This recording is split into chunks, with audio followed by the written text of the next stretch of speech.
Mirëmëngjes të gjithëve, miq të dashur. Mirë se vini në program. Dhe mirë se vini sot më shumë se kur, sigurisht që Tirana dhe jo vetëm në gjithë Shqipëria, Durrësi, edhe kudo është ndjer lëkundja e fortë të tërmetit, është zgjuar sot në panik edhe e friksuar nga ai tërmeti fuqishëm që ra këtë mëngjes.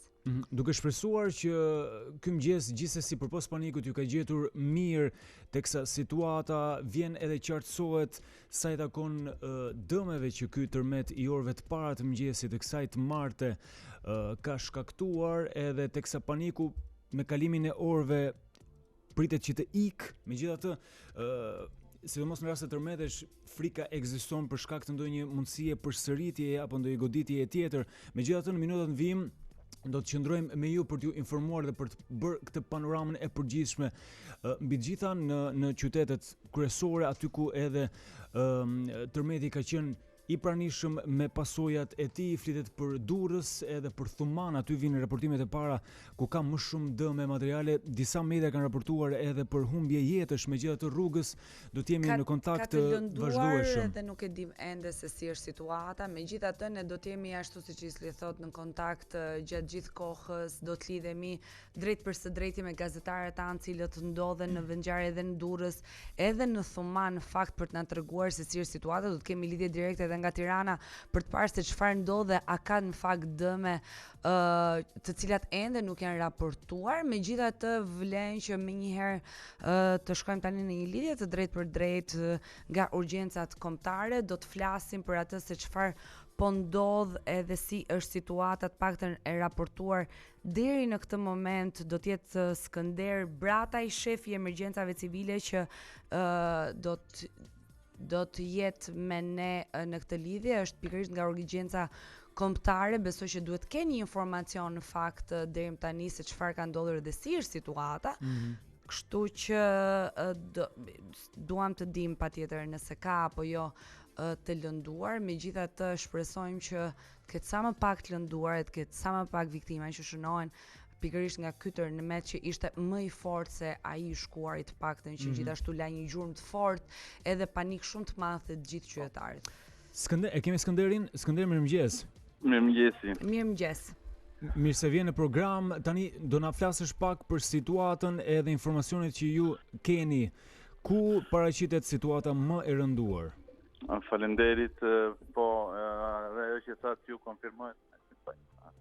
konfirmohet gjendja më e keqe në Durrës dhe në Thuman, ku ka pas dhe dy rënje të pallatit si në Durrës dhe dy banesave në Thuman. Deri tani nga këto pacientë janë paraqitur drejt traumës, janë transferuar dhe nga Durrësi dhe nga zona e Thumanës dhe Laçit, rreth 110 pacientë. Në Durrës janë paraqitur rreth 60 pacientë të tjerë dhe jemi në pritje të konfirmimeve dhe të lajmeve të tjera. Ndërkohë kemi shtuar numrin e autoambulancave sepse kemi nisur 5 të tjera drejt Durrësit dhe 4 drejt Thumanës, shtesë. Të 5 ekipet kanë mbritur, të 9 ekipet kanë mbritur në të dyja vendngjarjet dhe presim janë në dispozicion të qytetarëve. Tani thirrjet pothuajse janë më të ulta. Nga ai që ishte në fillim, tani po nxjerrim në një statistikë të thirrjeve që kanë ardhur në këto orë të para, por si kemi akoma në dispozicion.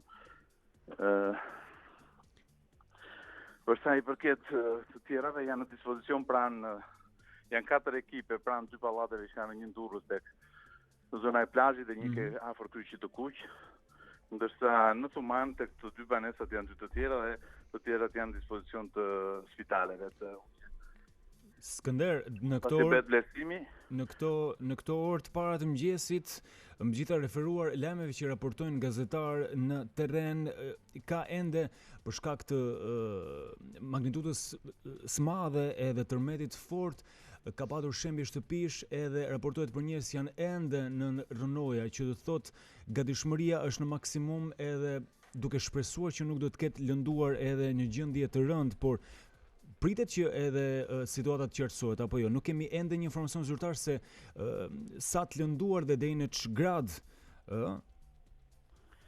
Atëre të lënduar ka po thoj se të gjitha format për fatin e mirë, më shumë janë të formave të lehta.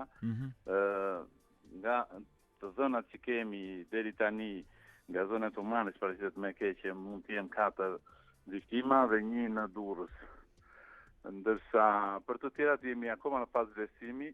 Në këto banesat e shëmbura, detyrimisht po gërmohet dhe po nuk e dim ka apo s'ka persona të bllokuar brenda tyre. Një që kishin tek kjo zona tek Amvaleshenca, tek zona e plazhit, që na telefonon që ishin 6 persona brenda ku dërguan zjarr fiksit. Dhe ishin mirë me fjalë, vetëm ishin thjesht të bllokuar, nuk u hapej dera e shtëpisë. Kështu që po jemi në përditësim të dhënave nga të gjitha këto zona në të cilat janë ndodhur. Kryesisht edhe shumë veta janë paraqitur vetë në për urgjenca, ka dëmtime të lehta, plagosje, sidomos edhe nga herjet nga lastit vogla, ndrydhje të këmbëve dhe gjëra të lehta të cilat janë trajtuar, shumica prej tyre janë trajtuar dhe janë dërguar drejt shtëpisë. Janë aktivizuar pothuajse të gjitha urgjencat. Të gjithat jemi në pritje jo vetëm të autoambulancave, por edhe të sidomos vinë shumë qytetarë dhe vetë me mjetet e tyre. Tani ky është bilanci për në këtë moment. Por sa i përket pasaj të tjerave, deri në zburimin e komplet të këtyre banesave të rënuara, nuk mund të dim numrin e saktë të personave që mund të jenë në to. E qartë, zoti Bratajn, ne të falenderojmë, ndoshta mund të kemi edhe një komunikim tjetër deri në përfundim të kësaj hapësire që kemi në Wake Up. Ju falenderojmë për mundësinë dhe kohët që na dhat për këtë sqarim të situatës, se kemi qartë që dhe ju jeni të zënë në këto momente. Faleminderit ju. Faleminderit juve se ishte me kurmasa dhe me kozgjatje, madomend jam më shumë se sa herën e parë dhe të paktën kështu ndje. Faleminderit dhe do t'ju informojmë për të dhënat të tjera. Po, ju lutem.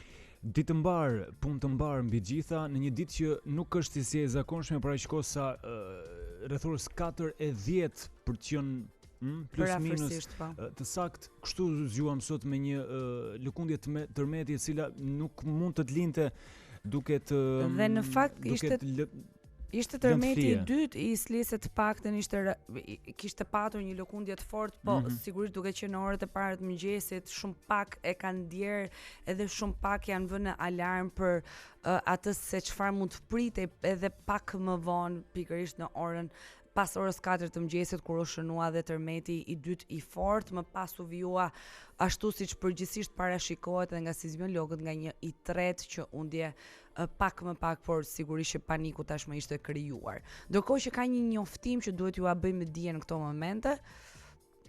Po, është Besa Shahini, është ministria e arsimit, ka njoftuar që në mënyrë zyrtare sot 26 nëntor nuk do të mbahet mësim në qarqet Tiranë, Durrës dhe Lezhë, por qarqet e tjera ndërkohë do të ketë njoftime të tjera afërmënsh për shkak të panikut, ndoshta një pjesë e mirë e prindërve edhe nuk do i dërgonin fëmijët një tjetër tërmet sapo ra.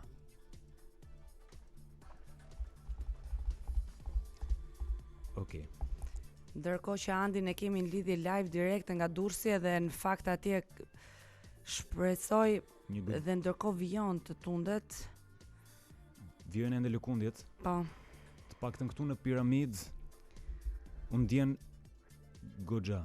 Dhe të mendosh që piramida, jo, lëkundjet vazhdojnë. Do të kthehemi vetëm pas pak, ajsa edhe ne të kemi mundësi të kuptojmë çfarë po ndodh me këtë tokë që me sa duket nuk do që të ndaloj sot. Nuk e di nëse kemi ende Andi, nëse mund ta fusim pa shkëputur ende. Andi, jemi me gazetarin e Top Channel, Andi Bora. Më keni live. Okej, Andi, mirëmëngjes. Ndjet ju atje, ne nuk jemi dhe aq qetë sigurisht se edhe duket e gjithë situata është krejtësisht e rënduar edhe ky tërmet i sekondave teksa ne ishim live dhe po prisim që të hynim lidhje me ty, sigurisht që e rëndonte si situata. Na thuaj çfarë ka ndodhur deri tani edhe si është situata aktualisht në Durrës, ku pretendohet që të jenë edhe dëmet më të mëdha edhe të ketë edhe të lënduar. Ju përshëndes nga qyteti i Durrësit, aty ku si pasojë e tërmetit që ra në rreth orës 4 të mëngjesit me një magnitudë 6.4 ball, ne kemi pas me një pallat 5 katësh i cili është rrëzuar totalisht nga banorët me cilët unë kam mundur të komunikoj, ka persona që kanë mbetur brenda, pra janë disa familje që kanë mbetur brenda dhe nga këtu dyshohet dhe për një viktim, për shkak sepse emergjentat civile nxorën një trup të mbuluar me barrel, pra të mbuluar me batanie, dhe aktualisht kemi të krijuar një perimetër sigurie nga forcat e policisë, të cilët po përpiqen të mbajnë banorët për të mos u afruar pranë kësaj zone, me qëllim që aksioni të jetë më i lehtë për forcat e policisë, zjarrtësisë dhe emergjencat civile.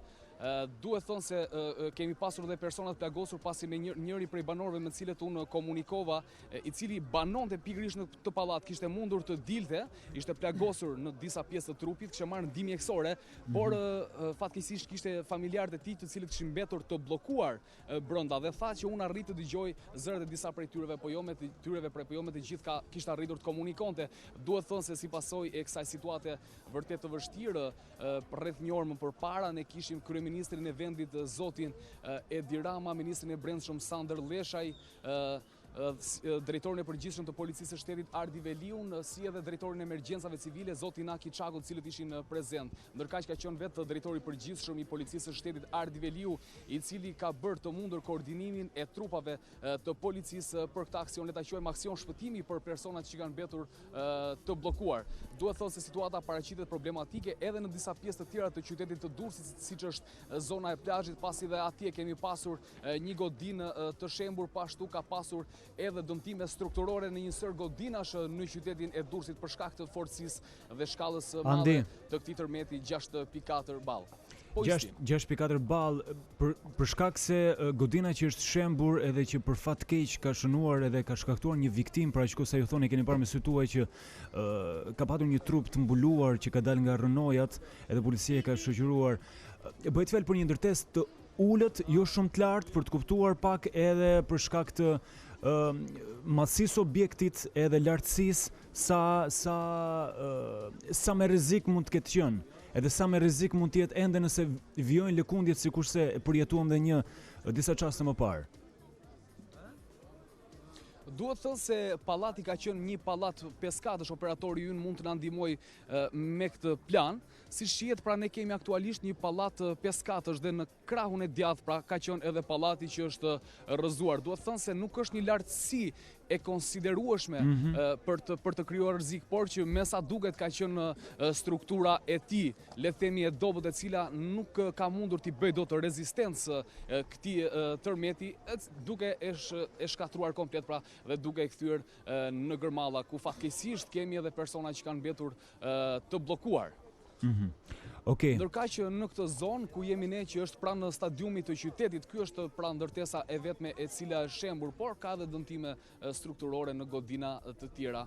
Ndërkohë që janë pamje live nga agjencia telegrafike që vinë, edhe ne shohim se çfarë ndodh në fakt me situatën, sigurisht që situata është e tensionuar mjaft për gjithë banorët që janë detyruar të jenë në rrugë sot, edhe ndoshta kjo mund të zgjasë të paktën deri në fund ditës së sotme. Andi, nuk e di se si është i gjithë informacioni që ti ke mbledhur atje nga vetë banorët që me të drejtë janë në panike dhe kanë braktisur banesat e tyre. Në Durrës është ndjerë shumë më shumë, mendoj që edhe Tirana është në kaos për momentin për shkak të gjithë banorëve cilët janë në lëvizje dhe janë jashtë shtëpive të tyre. Dhe kam frikë që edhe ky tërmet që sapo ra, të paktën deri tani nga çfarë raportohet është rreth 6.1 ball, kështu që besoj që do t'i mbaj ata ende larg vendeve ku ka ndërtesa edhe ku ka pallate dhe larg banesave të tyre për të qenë ndoshta më të sigurt.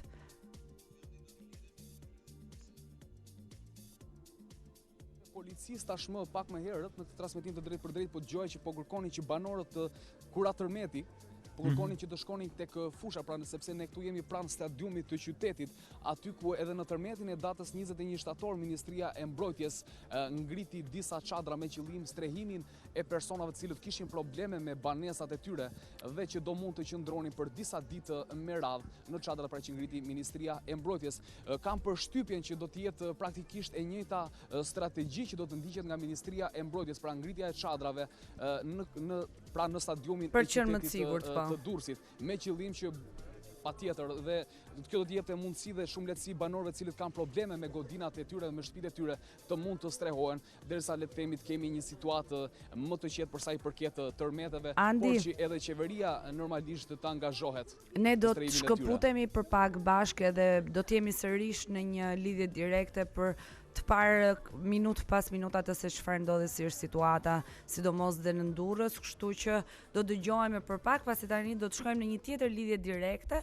Do të jetë një tjetër lidhje që do na tregoj atë se çfarë ndodh me situatën pas tërmetit. Sigurisht që paniku është i madh, alarmi është i madh. Ka patur pallate të cilat janë rrëzuar, ka patur të lënduar dhe nuk dim ende se si është situata e banorëve që kanë qenë afër apo pranë apo në këto pallate ku edhe ka ndodhur shëmbja për shkak të tërmetit.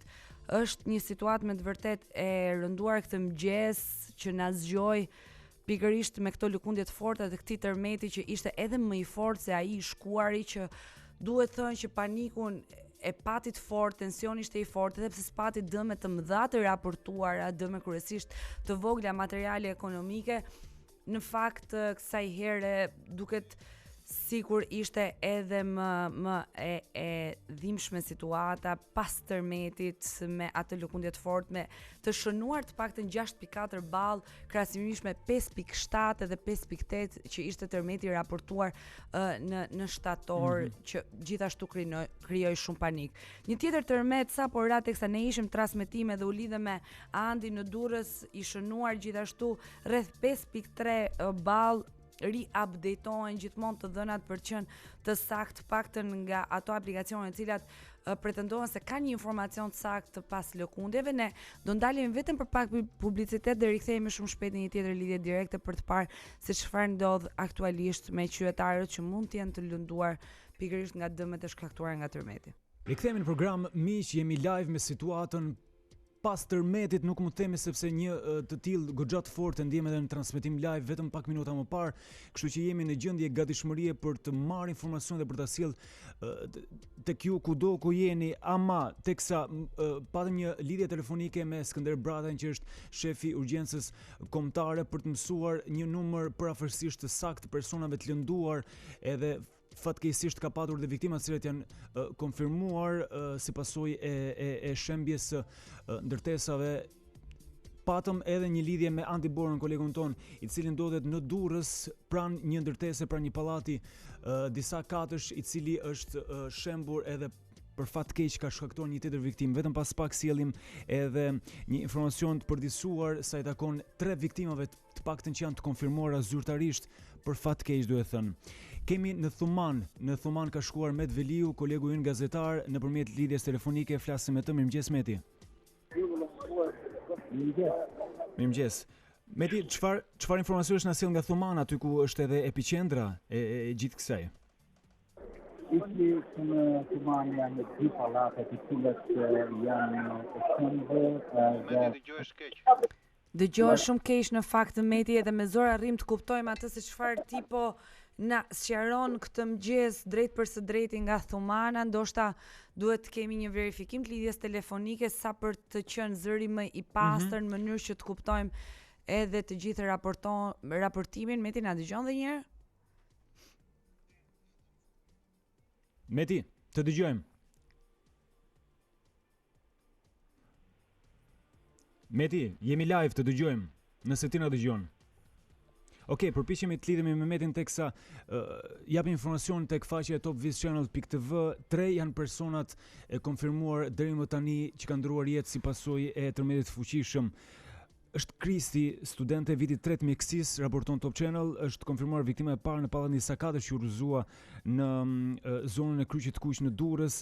Ndërkohë raportohet për një person në Kurbin që ka humbur jetën, është rrëzuar nga balkoni gjatë lëkundjeve të forta të orës 4:10. Një grua gjithashtu ka ndruar jetë nga shembja e një pallati në Thuman. 3 janë viktimat që raporton Top Channel, përpos edhe mbi 150 personat e plagosur dhe të lënduar, të cilët kanë marrë trajtimin në për qendrat më të afërta. Dhe meqense ja aty, ne do të shkojmë edhe një herë në lidhjen telefonike në Thuman, ku na pret Muhamet Veliu nga atje live për të na treguar atë se cili është informacioni që ai ka deri tani dhe si është situata në fakt. Meti, nëse na dëgjon, jemi gati që të na thuash atë se çfarë po ndodh dhe si është situata në Thuman. Isli ori dhe njerë përshëndetje nga jemi shumë okay. Thumana, të cilën e ka pllakosur dia vetëm pak minuta më parë një grua rreth 45 është nxjerr nga rënoja e një prej dy pallateve të shëmbura. Janë dy pallate të ndërtuara rreth viteve 80, të cilat janë shëmbur pothuajse plotësisht, ndërkohë këtë momente që unë po raportoj ka nisur një operacion i gjerë evakuimi nga forcat e zjarrtikseve, nga forcat e ushtrisë. Këtu ka ardhur zëvendës kryeministri Bratajn për ta ndjekur situatën. Është një situatë relativisht e vështirë, ka gra, ka fëmijë të cilët qajnë. Vetëm pak minuta më parë unë kam marrë dëshmi me një qytetari të Thumanës, i cili më tha se brenda njërit prej këtyre dy pallateve ai kishte të afërmit e tij. Pra zia ka pllakosur Thumanën pas këtij tërmeti shkatërrues 6.4 ballë, pas Durrësit. Thumana është zona më e prekur e këtij tërmeti. Janë një morime autoambulanca të cilat janë në gatishmëri për të transportuar të mbijetuarit nëse ka të mbijetuar. Ndërkohë unë kam rritur këtu në Thuman rreth 2 orë më parë, kam mundur të intervistoj njërin prej punonjësve i cili ka hyrë në katet e njërit prej dy pallateve dhe më tha se ishte e pamundur për të hapur derën. Situatë tejet e rëndë, tejet e vështirë, të gjithë qytetarët e Thumanës janë afruar afër këtyre dy pallateve për të shprehur solidaritetin e tyre me të afërmit, atyre të cilët kanë mbetur brenda këtyre dy pallateve.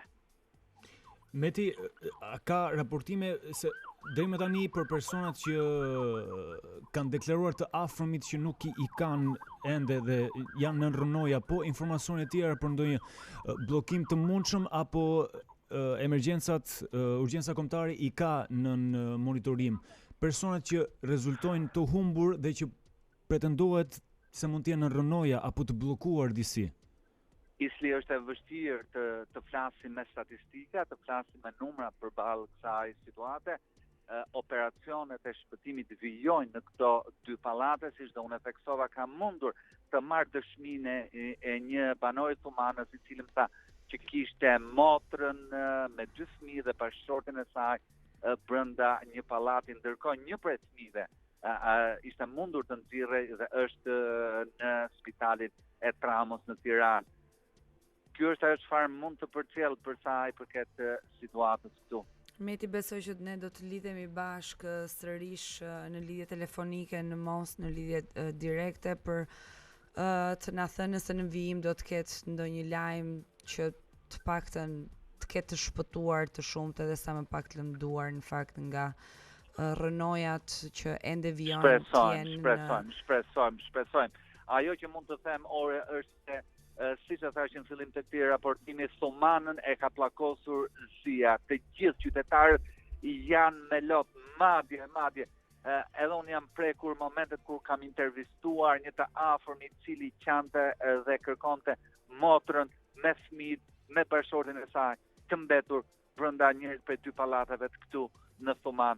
Urojmë për më të mirën, urojmë që grupet e shpëtimit të arrijnë të gjejnë banor të gjallë në këto dy pallate të merrsisht të dëmtuar nga ky tërmet 6.4 ballë. Shpresojmë. Të falenderojmë, dëgjojmë sërish. Ishim me Muhamet Veliu, i cili ka shkuar në Thuman dhe na solli atë se çfarë duket se po ndodh tani e kuptuash me terror, frikë, mbi gjitha për një situatë që nuk jemi të sigurt nëse ka kaluar pjesa më e keqe apo jo, edhe pse thjesht ideja që janë shënuar viktima e bën situatën tragjike mbi gjitha përqarqet Durrës, edhe në Tiranë sigurisht, po edhe në Thuman, aty ku siç Meti raportoi, gjendja është e jashtëzakonshme. Ka raportime të reja për portale, Isli mund të hedhim një sy për të parë atë se çfarë ndodh, përtej edhe faktit që ka patur gjithashtu njoftime të zyrave për shtyp të ministrive si ajo arsimi që ne pak më parë ju lexuam edhe ju bëm me dije pikërisht për faktin që mësimi do të pezullohet në të gjitha shkollat me të drejtë për shkak të gjithë panikut, por edhe sigurisë që në fakt askush nuk mund ta garantojë në këto momente për fëmijët. Kemi patur disa pamje live edhe nga Spitali Traumës, nga Spitali Ushtarak në kryeqytet, aty ku Situata, siç raportohet, i gjithë stafi, i gjithë personeli është në gatishmëri të plot, por ka një 12 njerëzve që kanë shkuar për të marrë ndihmën e parë. Përpara se të shkojmë edhe për të marrë informacion nga Spitali Ushtarak rreth numrit të personave të lënduar apo të atyre që janë të konfirmuar si persone që kanë humbur jetën si pasojë të tërmeteve, shkojmë tek Edmond Dushi. Do flasim tani me një sismolog për të kuptuar paksa, sidomos në muajt e fundit, për frikën e madhe që ka çfarë po ndodh me tokën. Edmond, na dëgjon? Mirëmëngjes. Mirëmëngjes, mirë se vjen në program. Mirëmëngjes Edmond, besojmë edhe ti sado informacion të kesh i zgjuar këtë mëngjesi në panik nga tërmeti që në fakt është shkaktoi këtë herë fatkeqësisht jo vetëm dëme materiale, po në fakt ka edhe të lënduar edhe më së shumti edhe viktima, por na thuaj me gjithë informacionin që ti ke, çfarë po ndodh me këtë situatë sismologjike që duket se po vjen duke u rënduar dhe jo duke u shqetësuar ashtu siç përgjithsisht edhe pretendohet. Është evidente tashmë që në zonën e Durrësit, mbas atij tërmetit të shtatorit, që shkaktoi dëme të moderuara në shumë ndërtesa, por për fat mirë nuk pati të lënduar. Ky është tërmeti që shkaktoi dëme dhe viktima, kështu që ideja është që kjo zonë ka qenë aktive gjatë gjithë kësaj periudhe, pavarësisht se intensiteti i këtyre goditjeve ka qenë shumë i ulët, që pasojë ato tërmetin e shtatorit, por ndërkohë zona ka qenë aktive sepse gjithmonë aty ka pas prezent një aktivitet. Dhe nga pikpamja sismologjike kjo është krejt normale, sepse normalisht një zonë me aktivitet shkon drejt normalizimit vet. Mirë po, natyra do të çudirat kësaj natyre, siç ndodhin sot me këtë tërmet, që u riaktivizua dhe për fat keq fati një magnitudë të konsiderueshme, e cila pasojë edhe që ne përjetojmë. Ama vijon të ketë lëkundje. Ne pak më parë ishim transmetim live në lidhje të drejtë për së drejti me Durrësin dhe pati një tjetër lëkundje që duket se të paktën deri tani nga raportimet zyrtare është shënuar rreth 5.5 të paktën shkalla e tërmetit të fundit që nga goditja kryesore e orës 0354 me magnitudë 6.3 shkallës së rritje. Goditja që sapo ju ndihet dhe ne regjistruam njëkohësisht, e orës 06:06, është me magnitudë 5.5 shkallës së rritje, edhe kjo, dhe normalisht është ndjerë dhe ka dhe impaktin e vet. Pra është më vogël se goditja e shtatorit, të muajit shtator, por shumë e vogël nga goditja e orës 0254 ose 0354 lokale. Një pyetje teknike për të qartësuar edhe disi opinione, po edhe vetëm ne. Ka lidhje midis forcisë së goditjes edhe kozgjatjes së lëkundjes, sepse një pjesë e mirë frikës vjen edhe për shkak se megjithatë tërmeti i orës 4 mëngjesit zgjati shumë. Po ashtu të paktën perceptimi që kishim ne live në transmetim, edhe ky i dyti para disa minutave zgjati goxha. Na trego pak me një gjuhë që mund ta kuptojmë ne apo gjithë ata që mund na ndjekin. Po, e thon thjesht magnituda është një shprehje e energjisë, domethënë në vija të përgjithshme, le të themi. Pra është një ndjesi se sa i fortë ka qenë ky tërmet në raport me tërmetet e tjerë që kanë ndodhur në zona, po kudo. Kështu që sa më e madhe magnituda, aq më e madhe është energjia akumuluar në këtë zonë dhe periudhoi edhe zgjatshmëria do të jetë funksioni i energjisë, pra i shuarjes së saj, mënyrës së si shuhet. Por nuk është vetëm kjo, sepse zgjatshmëria nuk varet vetëm nga magnituda ose nga energjia akumuluar, por do të varet shumë edhe nga kushtet tektonike në të cilat ndodh procesi. Kështu që është shumë komplekse për ta thënë me një fjalë vetme, por që varet dhe nga magnituda varet. Dhe në këto kushte është shumë e vështirë të arrish të qetësosh qytetarët me të drejtë të terrorizuar, ama nga goja e një sismologu ndoshta disi më ndryshe, pritet që të ketë lëkundje tjera duke ndoshta edhe matematik apo nuk e di. Do të thosha që goditja e orëve të parë të mëngjesit, ajo më e fortë që faktikisht ka shkaktuar dëme dhe viktima, ajo ka qenë goditja më e fortë e kësaj serie. Tani nëse do të ketë një seri tjetër, le të themi e pavarur nga kjo ose e lidhur në mënyrë le të themi dinamike me këtë seri, atëherë këtë ne nuk mund ta themi. Por ne mund të gjykojmë që goditja e mëngjesit, kjo që sapo ndjet ju, është edhe pas goditja më e fortë ndodhur deri tani. Ne shpresojmë që teorikisht të jetë kjo, sepse teorikisht pas goditja më e fortë pritet disa orë mbas goditjes kryesore dhe ka një diferencë magnitude nga 0,8 deri në 1,3 si shkallë. Kështu teorikisht është prezant të jetë kjo goditja ose pas goditja më e fortë dhe pastaj të kemi vetëm pas goditje të tjera të cilat nuk shkaktojnë dëme. Alerti duhet të jetë shumë i lartë, domos në zonën ku ka ndodhur tërmeti, pra në zonën epicendrore. Sepse aty janë dhe dëmet më të mëdha dhe ka struktura që mezi mbahen këmbë. Dhe natyrisht çdo goditje mund të shkaktojë dëme pastaj. Patjetër. Domethënë është një rregull në sismologji që pas goditjes shkaktojnë dëme, po aq forta sa edhe goditja kryesore. Edmond, ne të falenderojmë shumë, ndoshta do të kemi nevojë për të lidhur sërish gjatë minutave në vijim, kështu që dëgjohemi sërish. Ju falenderoj dhe unë dhe ne jemi në dispozicion në këtë moment. Faleminderit. Ishte Edmond Dushi në lidhje telefonike me ne sismolog i cili sigurisht që na dha një informacion më të saktë mbi atë se si duhet të kuptojmë edhe tërmetet dhe atë se çfarë po ndodh këtë mëngjes bashkë me tërmetin e orës 4 që ishte rreth 6.3 dhe tërmetin e orës 7 që ishte rreth 5.3. Si goditje e dytë më e fortë pas të tërmetit kryesor, të paktën kështu sqaroi dhe Edmond Dushi. Ne ndalemi vetëm për pak e rikthehemi në Wake Up Live për të vijuar me informacionin minutë pas minute pas tërmetit.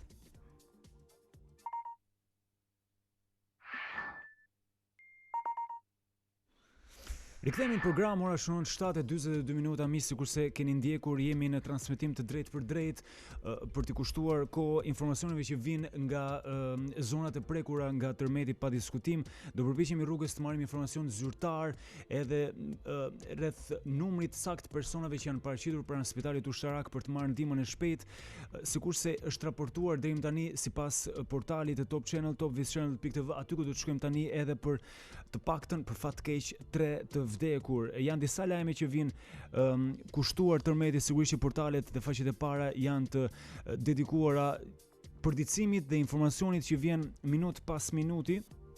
I japim dhe një refresh faqes së topvischannel.tv. Për momentin është i pa, si duket nga ngarkesa, është e pa aksesueshme për momentin, ama ka disa lajme që thonë për shembjen e pallatit në Durrës, aty ku edhe Andi Bora, kolegu ynë, na raportoi disa minuta më parë live, janë të paktën 2 familje të bllokuara nën rënoja, edhe teksa emergjencat civile janë në gatishmëri të plotë edhe në punë e sipër për të nxjerrë duke shpresuar të nxjerrin në gjendje të mirë personat që janë të bllokuar nën rënoja.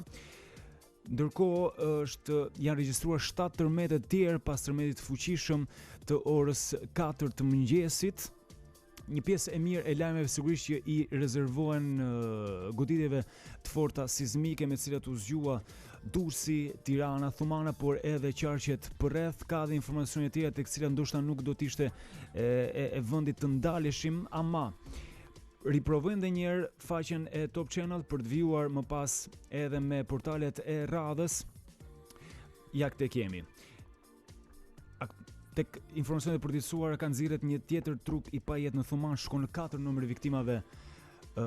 Raporton Top Channel tek lajmi kryesor topvischannel.tv. Dhe teksa marrim informacion të përditësuar, kemi gati një lidhje nga Spitali ushtarak, nga Spitali i Traumës në kryeqytet për të mësuar më shumë dhe për të marrë informacion që vjen nga atje, nga Sidorela Gjoni. Shkojmë tek ajo. Mirëmëngjes Sidorela. Mirëmëngjes. Në fakt lajmi i mirë në Spitalin e Traumës, pasi po dëgjoja që po raportonit për të ndarë nga jeta, është se nga ky spital nuk ka persona të ndarë nga jeta, por numri i personave të cilët janë paraqitur të lënduar dhe po marrin kujdesin mjekësor e kalon 100-ën. Pak më herët ministra e Shëndetësisë Manastirliu, e cila ka folur edhe për mediat, ka raportuar për numrin 85, megjithatë që nga momenti që ajo ka raportuar deri tani ky numër padyshim është kaluar dhe kalon numrin e 100 personave. Janë 100 persona të cilët kanë ardhur për gjatë gjithë kohës deri tani për shkak se kanë lëndime dhe kanë qenë në zonat e prekura, Sidorela, apo jo? Po, dhe në fakt jo vetëm nga kryeqyteti i Tiranës, por nga gjitha qytetet përreth Tiranës, nga Fushkruja, është një zonjë rreth 80-ve e cila në fakt do të mbahet në ambientet e spitalit, duke qenë se gjendja e saj është e rëndë dhe ka probleme fizike rreth 80-ve, thash zonja e moshuar, e cila në fakt familjarët e saj na treguan se shtëpia e tyre është shëmbur, teksa nuk kanë munguar edhe fëmijët, paktën fëmijët nuk kanë pasur probleme me gjymtyrët, siç kanë qenë shumica e personave, ju shihni se si po transportohen në ambientet e brendshme, por fëmijët vuajnë nga trauma e momentit, duke qenë se nuk e kanë përjetuar mirë momentin e tërmetit, pra atë moment ankthi, dhe sigurisht edhe ata po trajtohen nga mjekët. Vërej që janë të shumt personat të cilët në fakt afrohen për të marrë kujdesin mjekësor, më herët ka pasur një fluks më të lartë, ata janë transportuar për në urgjencën e traumës, jo vetëm me autoambulanca, por dhe me makinat e tyre private. Policia është kujdesur që të paktën dera kryesore e urgjencës së traumës të ketë lirinë e duhur për të gjitha automjetet në mënyrë që transportimi të bëhet në mënyrë sa më të shpejtë, duke bërë një ndarje të personave të lënduar dhe personave familjar. Familjarët janë zhvendosur në pjesën e oborit të urgjencës së traumës, ndërsa personat e lënduar janë transportuar me shpejtësi në ambientet e brendshme, ku me ta, pra personat e lënduar shoqërohen nga 3 mjek dhe sigurisht nga 1 polic. Paktën edhe policët po shoqërojnë të gjithë personat në mënyrë që gjithçka të shkojë sa më korrekte. Po. Ke mundur të flasësh me familjarët për të marrë një pronësim, çfarë tregojnë ata? Në fakt u kam folur edhe më herët me familjarët, por që gjithsesi tentojmë ndoshta pse jo të arrim diçka të momentit. Janë persona të cilët, në fakt një zonjë më herët më tregoi për gruan nga Fushkruja, rreth 80-ve, e cila vuante nga një goditje e rëndë fizike. Shumica e personave familjar janë larguar për në ambientet më të afërta, të paktën për të mos krijuar kaos në pjesën e oborit, por ky ambient më herët në fakt ka qenë i mbipopulluar nga persona të cilët prisnin të afërmit e tyre që të largoheshin nga urgjenca e Tiranës. Unë në fakt po shoh disa zonja, nuk e di nëse do të arrin, do të kishin dëshirë të pronësoheshin. Ju po prisni të afërm? Po prisni të afërm, keni të afërm në... Kemi të afërm këtu, kam vjerën time këtu të shtrurë. Ja bon gjitha ato që ishin për të bo. Ka pësuar dëmtime të rënda fizike, ju nga vini? Kokë, ne vim nga zona Thomanës. Po, unë ndje tërmeti, pati shëmbje të shtëpive? Shumë lëkundje pati, edhe tërmeti unë ndje një fel, jashtëzakonisht shumë, edhe dëmtime ka 2 pellate në shem në Thomanë. Si është gjendja aktuale e zonjës? Tashi ato i ban doktorët me fjalët atë vetët, na thanë që nuk ka dëmtime të rënda, shpresojmë që dalim me sukses. Po sa unë ndje tërmeti në zonën tuaj dhe pati shëmbje të banesave për rreth? Ka shumë shëmbje të banesave. Dëmtime kështu me fjalë kasollësh e që janë këto rrethime ka shumë, po edhe shtëpia ka dëmtime, edhe shtëpia. Sidorela, a ke informacion deri në këtë moment nëse ka të lënduar cilët rrezikojnë për jetën në Spitalin Ushtarak? Jo, kjo të paktën është një informacion që na ka dhënë Ministra e Shëndetësisë Manastirliu, nuk ka persona të cilët rrezikojnë jetën. Të paktën aktualisht në këtë spital. Ky të paktën është vetëm lajm i mirë i dhënë sot nga Ministra e Shëndetësisë. Pa dashur të krijojmë panik, ama raportimet që i përmendëm në fillim, Sidorela, kanë të bëjnë me nxjerrjen nga rënojat e trupave të pajetë, që thotë ndoshta ende nuk kanë mbritur pranë spitalit të traumës, ama mbetet për të përditësuar informacione që vjen nga ty në një zonë për cilës kemi interes, sepse duam informacion zyrtar që ti do përpiqesh ta mbledhësh edhe në minutat në vijim. Kështu që të falenderojmë për momentin, dëgjojmë sërish. Do të shkojmë vetëm pas pak miq në Durrës, edhe tek zona ku ka patur shembje, ka patur banesa të shembura, edhe aty ku edhe emergjenca civile janë duke punuar për të nxjerrë familjarë që raportohet se janë të humbur, edhe pjesa tjetër e familjes nuk i gjen. Janë të paktën 2 familje në Durrës, siç raporton Top Vis Channel.tv, me cilat janë humbur kontaktet. Një pjesë e disa familjeve që jetojnë pranë kryqit kuq në Durrës nuk i përgjigjen thirrjeve në telefon për shkak të kaosit. Një pjesë e njerëzve nuk i kanë as telefonat përreth, kështu që në minutat në vijim të përpiqemi të kuptojmë edhe të qartësojmë paksa situatën rreth këtyre personave që që janë të deklaruar si të humbur apo familja ka humbur kontaktet? Situata është në panik, qytetarët janë në panik, tërmetet ishin shumë të forte dhe ka patur dhe të lënduar përveç edhe viktima me çfarë është raportuar deri tani. Megjithatë, një gjë nuk kuptoj pikërisht faktin që këtë mëngjes me gjithë këtë panik dhe në gjithë këtë situatë në fakt ende nuk ka një njoftim për të gjitha nënat edhe baballarët, për gjithë prindrit që janë të detyruar që në këtë mëngjes shkojnë në punë dhe nuk e di si do të lënë familjet e tyre për të prezantuar në zyrat apo se si do të gjejnë fuqinë apo fortën për të shkuar në punë. Sigurisht duke mirë kuptuar gjithë ata cilët me detyrim edhe me drejt do jenë shërbim ashtu si dhe ne për që në çdo minutë në raportim të asaj se çfarë po ndodh me emergjencat civile, me urgjencën kombëtare, me spitalet edhe situatën e rënduar, por patjetër që Tirana këtë mëngjes duhet ishte më e qetë paktën në këtë drejtime, duhet kishte patur një njoftim, mendoj unë zyrtar për gjithë familjarët edhe prindrit që duhet qëndrojmë pranë të afërmëve të tyre. Shkojmë tani në një lidhje direkte ashtu siç ju tham në Durrës, është Vali Qyrfyçi që na pret këtë mëngjes dhe duket qartazi për situatën që ka nga pas saj. Vali, mirëmëngjes. Na thuajt lutem çfarë ndodh aktualisht si situata në Durrës? Aktualisht lëkundjet e tërmetit vazhdojnë her pas here dhe qytetarët mbeten në panik, ndërkohë janë të gjitha rrugët plot, një kaos total në trafik dhe paniku për jetën është i madh. Pallate si ky që është pas krave të mi janë të shumt në zonën e Durrësit, ndërkohë që një pallat tjetër është shembur plotësisht dhe ende vazhdon operacioni i kërkim shpëtimit në rrënojat e tij. Situata është vërtet e rëndë dhe është tërmeti më i forti 3-4 dekadave të fundit. Vali, ka informacion përpos pallatit që flet vet pas teje edhe duket sa i prekur është nga goditjet e tërmetit. Ka nëse ti ke marrë informacion për pallatet e tjera të shembura ndoshta pranë asaj zone kutije?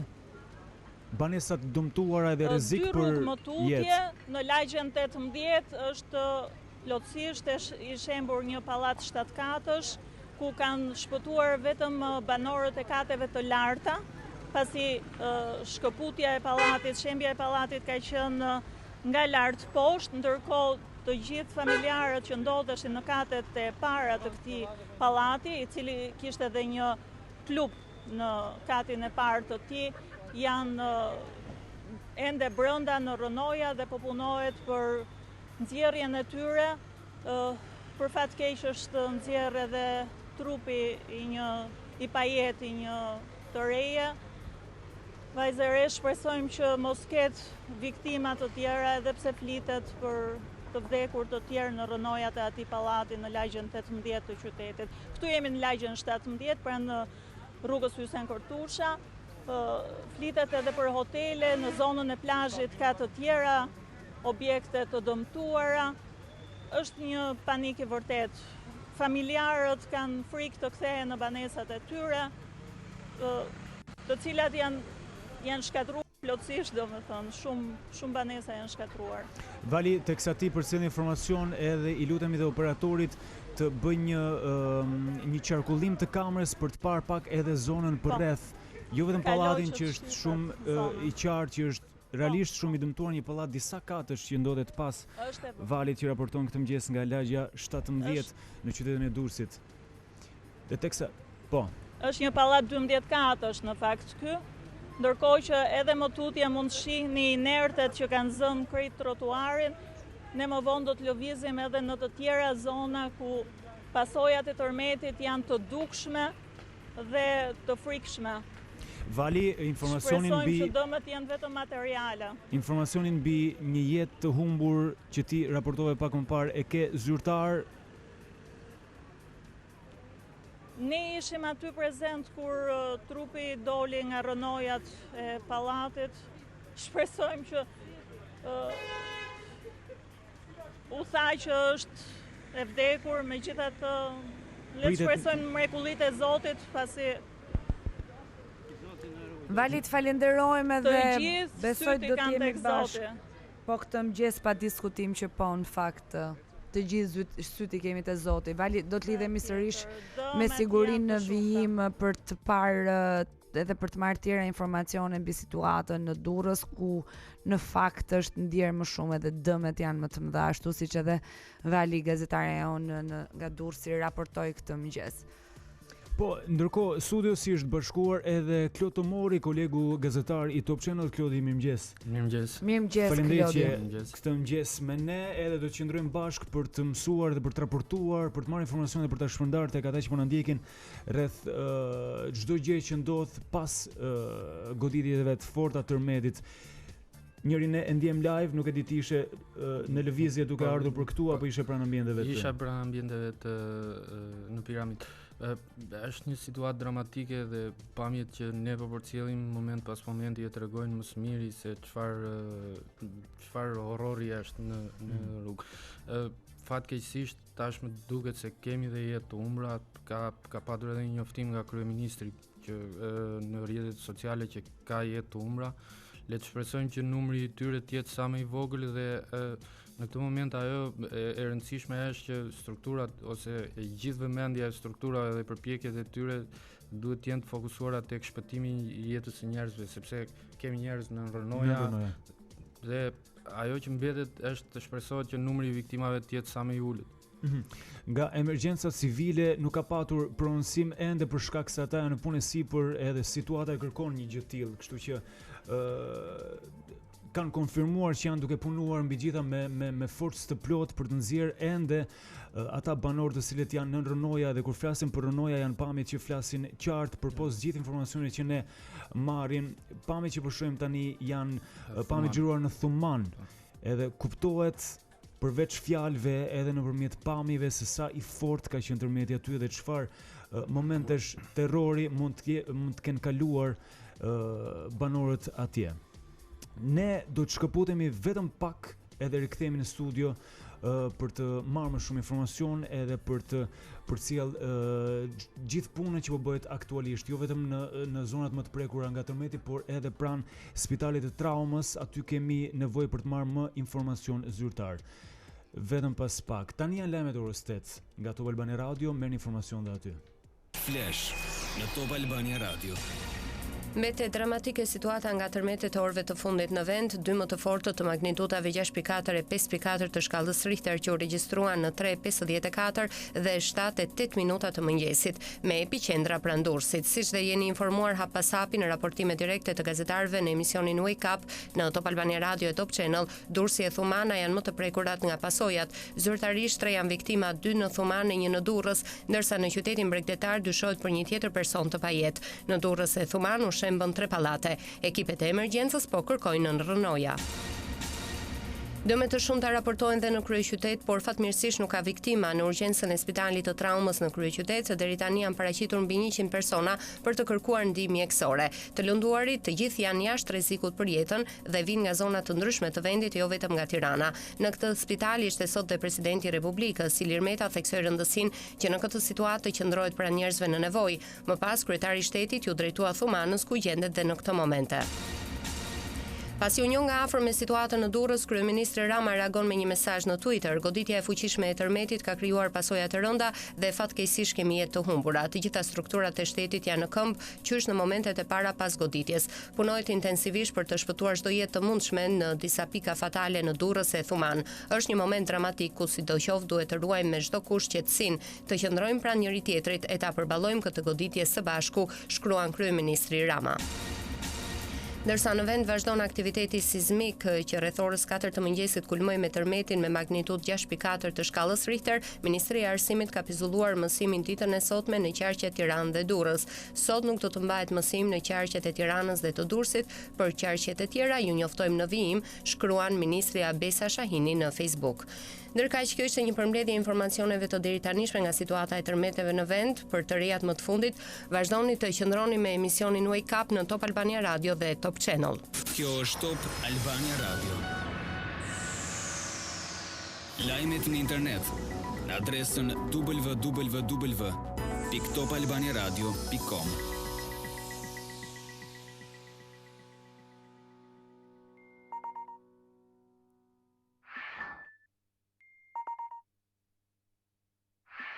Rikthehemi në program miq, 89 minuta shënon ora saktë. Kemi qenë që prej fillimit të transmetimit në kontakt me gazetarët tanë dhe jo vetëm. Në këtë pjesë tani do të flasim me ministren e shëndetësisë Ogerta Manastirliu për të kuptuar më shumë edhe informacionin zyrtar që na mungon, edhe pse kemi patur dhe Sidorelën, kolegen ton, pranë Spitalit ushtarak për të marrë informacion rreth një pjesë të mirë të qytetarëve që kanë shkuar për të marrë ndihmën e parë. Aty raportojnë që janë të shumt në numër, ama i themi mirëmëngjes ministres.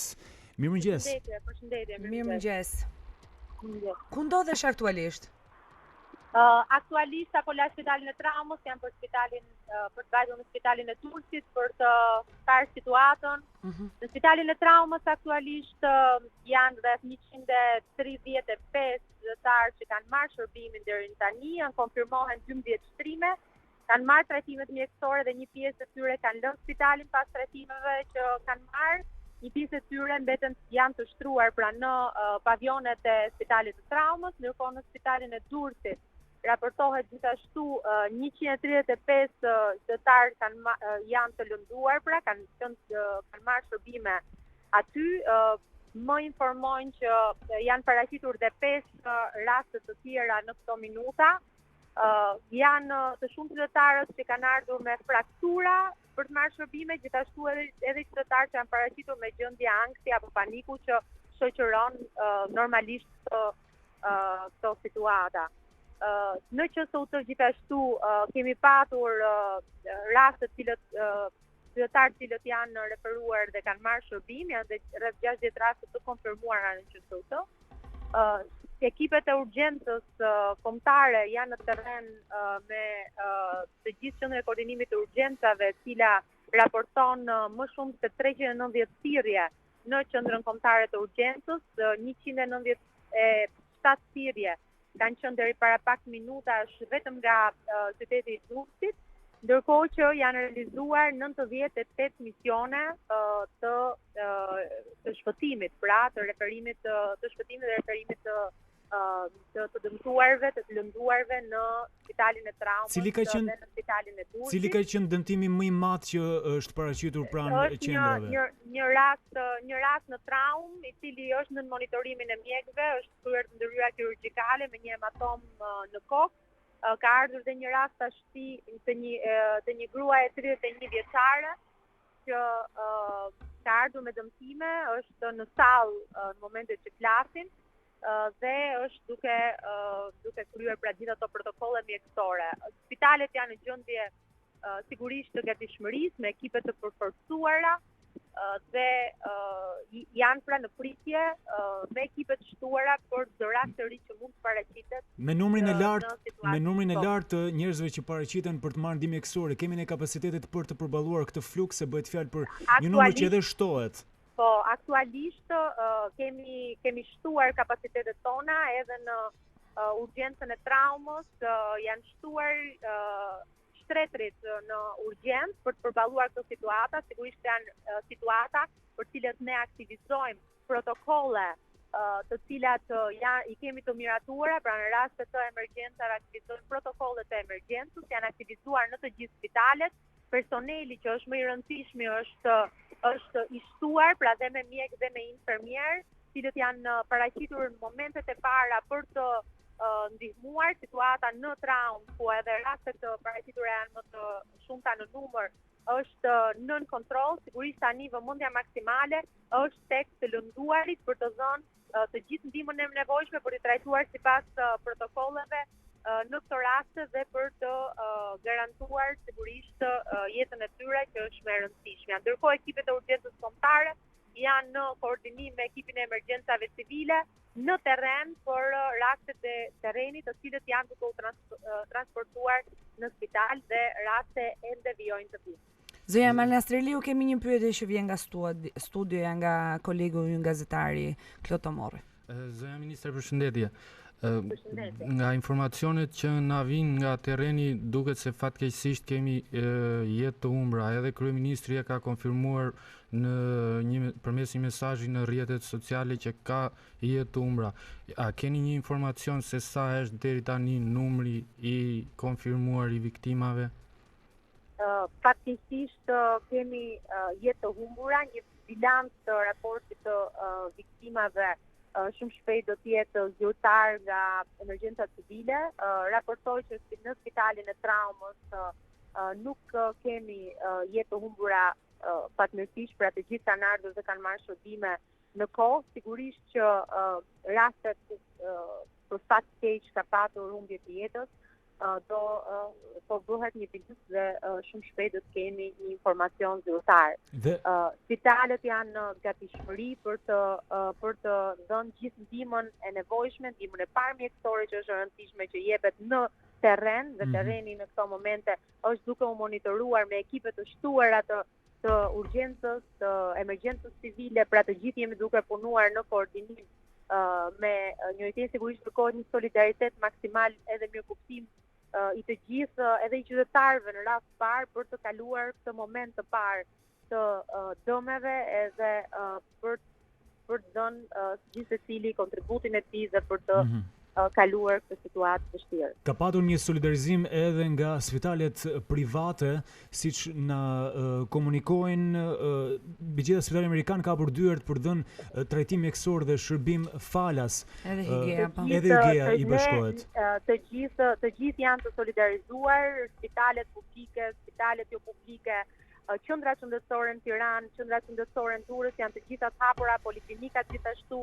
Qytetarët të cilët kanë dëmtime të lehta apo problematika të ankthit apo të panikut duhet të drejtohen në qendrat qendrore dhe në poliklinika, sigurisht për të mos patur flukse, pra, dhe për të lejuar që në spitalet ku me të vërtet ka raste të urgjencës të trajtohen këto raste. Pra ne kemi gatishmërinë maksimale edhe në qendrat qendrore dhe në poliklinikat qoftë të Tiranës, qoftë edhe të Durrësit, ku ekipet janë në gatishmëri edhe maksimale. Gjithashtu edhe çfarë është e rëndësishme është urgjenca kombëtare në terren, pra nëpërmjet flotës të autoambulancave dhe ekipeve të terrenit që gjithashtu janë në gatishmëri dhe janë duke kryer jo vetëm transportin e të lënduarve, por gjithashtu dhe dhënien e ndihmës të parë në terren me të gjitha ato siç duhet ishte.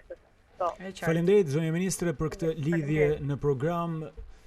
Gjithë mirat, punë të mbar. Ishim me ministrin e Shëndetësisë Ogerta Manastirliu. Vijojmë të jemi në studio miq për ju që ndoshta na keni kapur në këto momente. Me Orin kemi Klotomorin, gazetarin, kolegun e Top Channel, ndërkohë vetëm pas pak do të shkojmë edhe në lidhje direkte me gazetarin Anila Hoxha. Anila ndodhet tek shkëmbi Kavajës në atë zonë, edhe sikur se dim Durrësi është një zonë mjaft e prekur nga tërmeti i orëve të para të mëngjesit, për të kuptuar dhe mbi gjitha për të bërë një lloj panoramimi edhe një lloj harte të banesave apo ndërtesave, godinave që janë rënuar, edhe për të marrë informacion nëse nën rënoja ka ende trupa dhe persona të cilët janë të bllokuar aty ku emergjenca civile janë në punë sipër për t'i dhënë ndihmën dhe për t'i nxjerrë tash zoti në kushte shëndetësore të mira. Klod, ndërkohë nuk e di nga informacionet që ti merr, unë po i referohem her pas here përpos lidhjeve që kemi në program, edhe informacioneve që përditëson topvisional.tv, dhe në raste të tilla mendja të shkon sigurisht te dëmet ekonomike jo, por në rast të një tërmeti të tillë që zgjati magnituda e fortë, po edhe në kohë zgjati është e gjatë, shkon mendja menjëherë tek persona që mund të mbasin jetën si pasojë edhe ndërtimeve, mbi gjitha ndërtimeve të larta. Edhe pse për çudinë time unë nuk jam ekspert, po një pjesë e mirë e banesave e godinave që janë shembur nuk kanë qenë shumë të larta. Po është e vërtetë. Kjo të bën përshtypje. Pjesa më e madhe ose gati të gjitha janë ndërtesa në 4 deri në 5 kate dhe janë përgjithsisht ndërtesa që duket se janë ndërtuar edhe jashtë kushteve teknike, ndërkohë që me pallatet situata është duket se i kanë rezistuar. Mos harrojmë që kur ra tërmeti i 2 muajve më parë, mos gaboj, u tha që ishte një test për cilësinë e ndërtimeve në Shqipëri. Ky ishte një test edhe më i fortë, sepse edhe goditja duket se ishte më e fortë. Dhe fatmirësisht nuk ka pasur shembje në mas të pallateve të larta, ku edhe numri viktimave mund të ishte më i lartë. E kemi gati Anila Hoxhën, kolegen ton. Anila, mirëmëngjes. Mirëmëngjes Anila. Si është situata atje edhe pse flet qartë në fakt pas kurrizit tënd? besoj deri tani keni parë mjaft rënoja, sikundër mund ta shikoni edhe këtu në shkëmbin e Kavajës. Deri përpara tërmetit këtu gjendej Hotel Palma, aktualisht i gjithi shëmbur. Vazhdojnë kërkimet për të nxjerrë 2 persona të tjerë, ndërkohë që Ministria e Mbrojtjes thotë se këtu te Vila Palma janë nxjerrë 2 trupa të pajetë. Në fakt ne asistuam momentin që ne mbërritëm këtu në vend ngjarje, u largua me autoambulancë një grua e dëmtuar rënd, e cila ishte nxjerrë nga rënojat, sikundër mund ta shikoni. Megjithse të dhënat në fakt kuptohet në situata të tilla të jashtëzakonshme janë kontradiktore, edhe duhet në fakt që edhe ekipet e emergjencës të kenë koordinator në mënyrë që ne të japim të dhëna pavarësisht se nuk dihet se sa mund të ketë në këto, pra pikërisht në këto objekt totalisht të shëmbur. Të dhëna thonë se janë 2 persona për cilët vazhdohet të kërkohet, më ra në sy përveç ekipeve të kërkim shpëtimit. Ju mund ta shikoni që gjenden mbi objekte dhe qytetarë të cilët po asistojnë edhe po japin, janë sensibilizuar dhe po japin ndihmën e tyre duke larguar rënojat në mënyrë që të shpëtojnë personat në rast se ata kanë mbijetuar. Dua ta kthej sërish fjalën aty tek të dhënat kontradiktore, sikundër mund ta shikoni përgjatë perimetrit ka autoambulanca, edhe megjithse thuhet se kërkohet dhe 2 persona të tjera, janë më shumë, janë 4 autoambulanca që presin për shkak se nuk dihet në mënyrë të qartë se sa persona gjendeshin në Hotel Palmën këtu në shkëmbin e Kavajës, dhe të dhënat ju referohen më shumë banorëve përreth. Sikundër mund ta shikoni, ka nga ata banorë të cilët kanë dalë nga objektet ngjitur dhe nuk kthehen më për shkak të panikut dhe të frikës, e ka të tjerë që vazhdojnë dhe shikojnë, janë forcat e policisë të pranishme, her pas here kërkimet ndërpriten pasi ata sinjalizohen nga qytetarët të cilët gjenden në mënyrë sensibilizuese dhe bëjnë kërkimet e tyre duke kërkuar me duar në mes të gërmadhave, duke larguar gërmadha me duar që të shpëtojnë persona të caktuar. Po ka dhe nga ata të cilët, sikundër mund ta shikoni, e shfrytëzojnë rastin për të bërë një foto e për ta përçuar, për të treguar të gjithëve se çfarë po ndodh mbas tërmetit. Pak më herët, në fakt këtu në shkëmbin e Kavajës mbërritën dhe forcat e ushtrisë, të cilat janë bashkangjitur forcat e kërkim shpëtimi dhe të emergjencës në mënyrë që të shpëtojnë nëse ka të mbijetuar apo jo në këtë objekt. Gjithmonë dua ta theksoj se këto janë të dhëna paraprake dhe jo zyrtare, por ajo që thuhet është dhe që shpresohet është thuhet se janë dhe 2 persona të tjerë. Këtu kemi një pamje akoma pak më të qartë mbi kërkimet që po bëhen atë që mund ta quajmë kulmin e objektit tashmë të shëmbur. Po. Anila, përshëndetje, Klodi. Nga informacionet që ke ti, aty janë nxjerr vetëm 2 trupa të pajetë që dyshohet deri tani, po njerëz që ky është versioni i dërguar. Po njerëz të gjallë. Ky Klodi, versioni për 2 trupa të pajetë në fakt më erdhi nga Ministria e Mbrojtjes, nga zyra e shtypit pak më herët përpara se unë të hyja në lidhje direkte. Ajo që unë pash në momentin që mbërrita në këto rënoja, edhe në këtë vatër tërmeti ishte, ne pam një autoambulancë e cila largoi një grua që na u tha se ishte e plagosur rënd. Megjithatë unë do tentoj t'ju jap akoma më tej një pamje më të qartë për momentin ku po kërkohet, edhe nga ajo që unë thash pak më herët, Klodi, ku po kërkohet dhe po asistojnë të sensibilizuar edhe qytetarët për të shpëtuar. Po sikundër mund ta shikoni, veç kërkimeve këtu qëndrojnë në gatishmëri edhe ekipi mjekësor për të dhënë asistencën, megjithse është ende erët për të thënë, ja pra, kjo është një pamje më e qartë e banorëve e qytetarëve të cilët po përpiqen të largojnë gërmada. Po japin ndihmën e tyre. Anila, edhe diçka tjetër, përveç asaj që duket se mund quhet tani ish Hotel Palma, sepse nuk ka mbetur asgjë prej asaj ndërtese, po me një sy të lirë, a ka ndonjë godinë apo ndërtesë tjetër që është dëmtuar në mos po kaq, po edhe ka marrë dëmtime serioze? Në gjithë zonën përreth, po. Rrugës kur po vija nga Tirana drejt Durrësit, ajo që unë pash dhe që mund t'i dëshmoj është kishte pallate të dëmtuara, ne me sy të lirë, kishte pallate me sy të lirë, ne pam pjesë të brendshme, pra mure të shëmbur, ndërsa këto janë ekstremitetet e tërmetit, në Kavalishencë, në brendësitë Kavalishencës që është shtëpia e pushimit e forcave të policisë, ngjitur me Kavalishencën, është sërish një objekt i shëmbur, por ne nuk u lejuam të filmojmë për shkak se ky objekt konsiderohet, pra objekti ngjitur me objektin e Kavalishencës që është shtëpia e pushimit, ishte i shëmbur komplet, edhe aty vazhdojnë kërkimet. Nuk na u tha asgjë dhe unë nuk do guxoja të thosha se sa persona gjenden në këto rënoja, përderisa të dhënat janë kontradiktore, por edhe aty vazhdoni dhe kishte ekipe të kërkim shpëtimit për të nxjerrë persona të mbijetuar. Na u tha në rrugë zyrtare, pra nga qytetarët të cilët ishin aty, se kishte dyshime dhe po kërkoheshin 2 persona, pra në objektin e shëmbur ngjitur me Kavalishencën. Anila, ndërkohë ne nuk të transmetojmë plane për sa kohë ai është objekti ngjitur është objekt zyrtar dhe nuk lejohet. Tani ja këtu mund ta shikoni A do kesh mundësi me këmbguljen tënde për të folur me dikën nga emergjenca civile për të marrë një informacion, sepse deri më tani nuk ka patur prononcim dhe deklarim për shkak se situata e kërkon që ata të jenë në krye detyrës. Atëherë, duhet thënë, ty tregoj diçka. Te ky objekt këtu, unë e thash në fillim të fjalës time dhe kuptohet për shkak edhe të panikut dhe kuptohet që mund të ketë dhe një mos organizim të caktuar. Unë nuk mund t'ju them dhe pavarësisht se momentin e parë që mbrita këtu, kërkova të kontaktoja me një person që koordinonte veprimet, po veç policisë e cila përpiqet të hapë dhe të zhbllokojë rrugën dhe përpiqet që të largojë njerëzit që aksi të jetë i lirë për autoambulancat, nuk arrita të kontaktoja me një person që mund të ishte kreu i emergjencës së caktuar të kësaj qelize për këtë tërmet, pra për këtë shëmbje të këtij objekti këtu. Kemi forca ushtarake, sikundër mund ta shikoni, është ende herët që ne të themi kritika sepse kuptohet që situata të tilla natyrisht do të orientojnë dhe shkaktojnë panik, por për të përgjigjur kërkesës tuaj, pra nuk është se ka një person që tjetë i shtabit emergjencë që unë të shkoj dhe të kontaktoj dhe të marrë një version zyrtar, sepse sikundër mund ta shikoni, vazhdojnë të ketë kërkime për të nxjerrë të mbijetuarit dhe natyrisht ndoshta në përfundim të operacionit ne do kemi një version edhe nuk e di, ajo që ta them në mënyrë të përmbledhur, pra është ju e shikoni vetë. Anila, edhe më tej ka informacione të paktën nga ato cilat na raportohen dhe ne moment pas momenti nga qoftë edhe nga qytetarë, po individ cilët ndodhen në zona ndryshme, është se dhe në malin e Robit ka patur shëmbje në fakt disa pallateve apo hoteleve që nuk e di se sa mund ta konfirmojmë si informacion apo jo.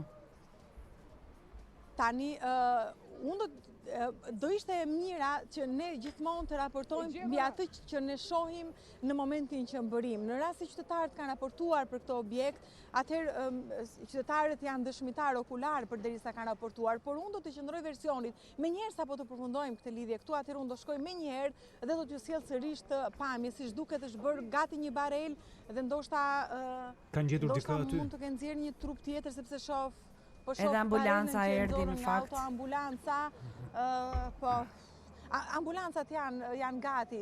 Këtu thonë po kërkohen 2 trupa, të shpresojmë që janë 2 të mbijetuar, uroj shumë të jenë 2 të mbijetuar, por në fakt janë 4 autoambulanca dhe këto janë ato të dhënat kontradiktore që edhe kuptohen sepse gjithmonë kërkimet në situata të tilla bazohen mbi dëshmitë e qytetarëve që qëllojnë ose rastisin.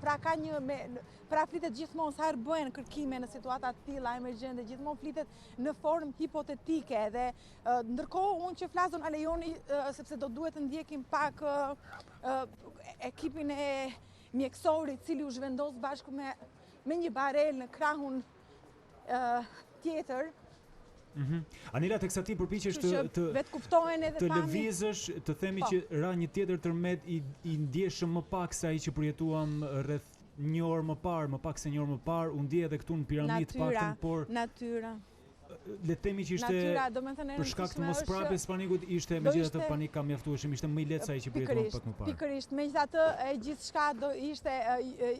gjithçka do ishte shumë e këshillueshme që t'ju themi njerëzve që së paku të mos qëndrojnë, sepse dihet që tërmetet janë pa parashikuar dhe duhet t'ju themi njerëzve të mos qëndrojnë në objekte, pra të qëndrojnë në fushat hapura, tek e fundit ne jemi edhe për këtë gjë, për t'ju thënë qytetarëve që duhet të qëndrojnë sa më larg objekteve, sepse ju e thatë përderisa pas ka rënë një tërmet tjetër pa shkaktuar gjithmonë. Pamjet që po shohim Anila janë të pjesës hotelit nga pjesa e përparme. Jemi në krahun tjetër. Okej. Jemi në krahun pjesën e përparme, pra kjo është një pamje më e qartë. Po, Klodi. Anila, sa kate është ajo ndërtesë? E ke iden? Sa kate ishte? Sa kate ishte? Nuk po rreth 4 kate do të ketë qenë të paktën. Tani është një kat me gërmadh. Sepse shohim që të paktën deri tani ka ndërtesat e shemra janë përgjithsisht deri në 4 apo 5 kate, janë ndërtesa të vogla dhe fatmirësisht nuk janë shemur pallate të mëdha që mund të kishin një numër më të lartë viktimash. Dora e Zotit, ja, sikur mund më shikon, është më e shikoni, përveç forcave zjarr fikse, personi me kasketë është ju e dini që forcat zjarr fikse janë të trajnuara për situata të tilla, ndoshta edhe për shkak të ngjarjeve të shumta, por janë veçanërisht ekipet e zjarr fikse janë të trajnuar për situata të tilla, për kërkime e tjera. Edhe forcat e ushtrisë gjithashtu, po shumë interesante sensibilizimi i njerëzve, të cilët janë bërë njësh me ekipet e shpëtimit, sikundër mund të shikoni nga pamjet që sjell operatori Andi Bora, janë bërë njësh me njerëzit dhe po kërkojnë për të shpëtuar të tjerët e për të nxjerrë në rastin më tragjik dhe më fatkeq për të nxjerrë njerëz të pajet. Unë e thash që nuk është se këtu ka një koordinator që unë t'ju thosha në mënyrë të saktë se sa persona kërkohen. Pra për sa mendohet se mund të dhënat dihet që mbas tërmeteve ose mbas ngjarjeve të tilla gjithmonë të dhënat janë dhe për shkaqet që dihen tashmë janë gjithmonë kontradiktore dhe më mirë do ishte që gjithmonë të qëndrojnë versioneve që si vijnë zyrtarisht. Absolutisht, për të mos krijuar dhe panik më shumë se ç'është krijuar, sepse nuk do donim përkundrazi do donim më shumë të jepnim informacion për të qartësuar dhe për të sjellë tek ata që po na ndjekin në situatë më të qartë. Ja, shikoni pjesën e kjo është pjesa e plazhit, njerëzit që qëndrojnë dhe presin. E vërtet, Anila, ne besojmë që ka raportim se në Rënoja mund të ketë njerëz. Për këtë arsye ndoshta edhe forcat e shtuara të emergjencave civile, por edhe policisë apo edhe personeli shëndetësor për të asistuar aty, që thotë ka një lloj sinjalizimi që për fat keq mungojnë disa persona që mund të jenë në Rënoja. Thuhet në këto nga kontaktet që unë kisha, mu tha se po kërkohet edhe për 2 persona të tjerë, pra gjithmonë janë të dhëna bazuar në dëshmi dhe në të dhënat e banorëve të tjerë që thonë se në këto objekt ka patur gjithsej 4 persona, 2 të cilët u nxorën me barel të pajet. Ky është versioni zyrtari i Ministrisë së Mbrojtjes përmes zyrës së shtypit, ndërkohë që thuhet dhe po kërkohet edhe për 2 persona të tjerë. Sikur mund ta shikoni, kërkimet janë intensive, pra largohen me duar e tjera, siç mund ta shikoni, ndërsa personat e tjerë, jo vetëm edhe për shkak të mbështetjes, po më shumë edhe për shkak të frikës, kanë zgjedhur të qëndrojnë në plazh, në një ambient të hapur, në mënyrë që për të parandaluar, sepse frika vijon edhe tani që po flasim. I zotëron njerëzit, i zotëron edhe do ishte mirë që tek e fundit nuk e di të kishte ndonjë mesazh të caktuar nga njerëz të cilët flasin dhe janë të trajnuar për situata të tilla, në mënyrë që njerëzit tek e fundit të udhëzohen dhe të tregohet se ku të qëndrojnë në situata të tilla. Për shembull, tek po vija rrugës, unë po shikoja objekte, apartamente të dëmtuara që kuptoheshin, megjithëse qëndronin në këmbë, pra ishin në këmbë, ato dukeshin dhe ishte shumë e qartë me sy të lirë që kishin marrë goditjen fatale dhe një shkundje tjetër e tokës, ato mund të rrëzohen. Dhe do ishte mirë për shembull që në këto objekte qytetarët dhe banorët e tyre të mos ktheheshin, pra në objekte të cilat dukeshin me sy të lirë, muret ishin rrëzuar dhe dukeshin me sy të lirë, se çfarë kishte brenda këtyre ish apartamenteve, sepse tashmë kuptohet që me goditje të tilla ku është dëmtuar struktura kryesore e ndërtesave, natyrisht që ato nuk janë më të sigurta. Ne tentuam fakt edhe në nisje të programit të lidheshim me drejtorin e emergjencave civile, me zotin Aki Çako, është e kuptueshme që për shkak të ngarkesës së madhe dhe përgjegjësisë nuk kemi mundur do të kontaktojmë të marrim një prononcim apo edhe një deklaratë zyrtare të situatës, siç po ndodh aktualisht në zonat e prekura. Në situata të tilla nuk bëhet fjalë vetëm për një person. Një person, sikundër është kreu i emergjencave civile, mund të jetë vetëm për mesazhe apo për të dhënë bilancin e deri tanishëm të tërmetit. Pra, sa objekte, nëse vatra ka qenë në Durrës, sa objekte rezulton deri më tani të jenë shëmbur, por në situata të tilla kam përshtypjen se në çdo objekt duhet të ketë koordinator. Pra, se tek e fundit, prandaj ekzistojnë përveç për të shpëtuar dhe për të parandaluar dëme, ekipet e emergjencës janë edhe pikërisht edhe për këtë gjë, për të dhënë dhe mesazhe të caktuara ndaj qytetarëve të tjerë, ndaj kujdoi cili ka njerëz larg, është i shqetësuar, përdor telefonin, kontrollon, do të di se ku janë njerëzit e tij në rast se ai nuk i kontakton. Edhe për këtë arsye do të ishte domosdoshme në fakt për të bashkuar me ju edhe një deklarat nga zoti Çako apo nga kushdo i cili duhet të jap dojmos dhe të deklaroj dojmos një bilanc paraprakt të deritanishëm të gjithë situatës. Anila, ne të falenderojmë shumë që qëndrove me ne dhe besoj do të lidhemi sërish bashk për të parë se çfarë ndodh në vijim dhe si do të vijojë situata në raportimet e tua. Sa po të kesh informacion, na sinjalizo dhe rilidhemi me ty. Megjithatë për të kuptuar se si do të shkojë puna aty teksa forcat shumta janë. Dhe teksa ne komunikonim dhe shohim pamjet me rënoja dhe atë se çfarë ndodh aktualisht tek hotel Villa Palma, në fakt ju ndoqet edhe një fotografi të atij se si ka qenë kjo godin edhe sa kaçe që prafërsisht ishte rreth 7+1 të paktën kështu. Duket edhe nga shkrimet që ne mundëm të verifikojmë.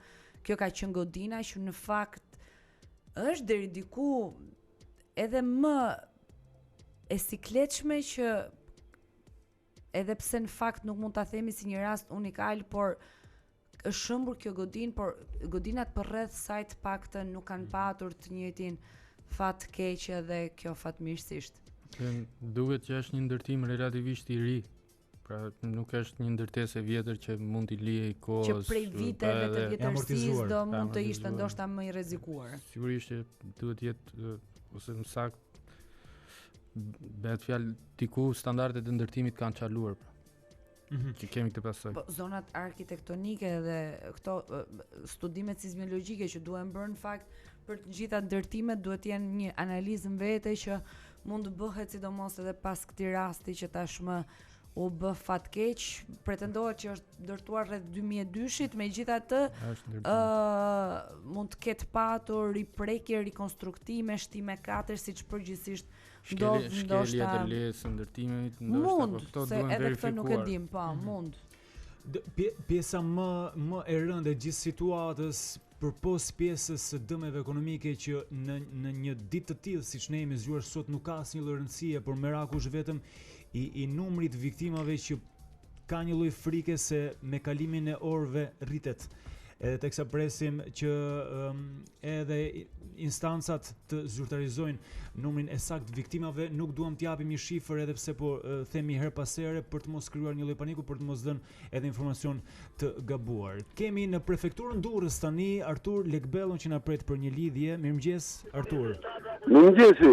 Mirëmëngjesi, na thuaj Artur, si është situata atje dhe besoj që ti ke një informacion zyrtar të qartë. Ai më është jashtëzakonisht i shkurtër, por mund t'ju them që është një situatë tjetër e rënduar për vetë faktin që ky tërmet ishte shumë i fuqishëm dhe ka ndërtesa të rrëzuara, ku prefektura me të gjithë forcat ka shkuar për të bërë kërkim shpëtimin për njerëz, ka njerëz në rënoja.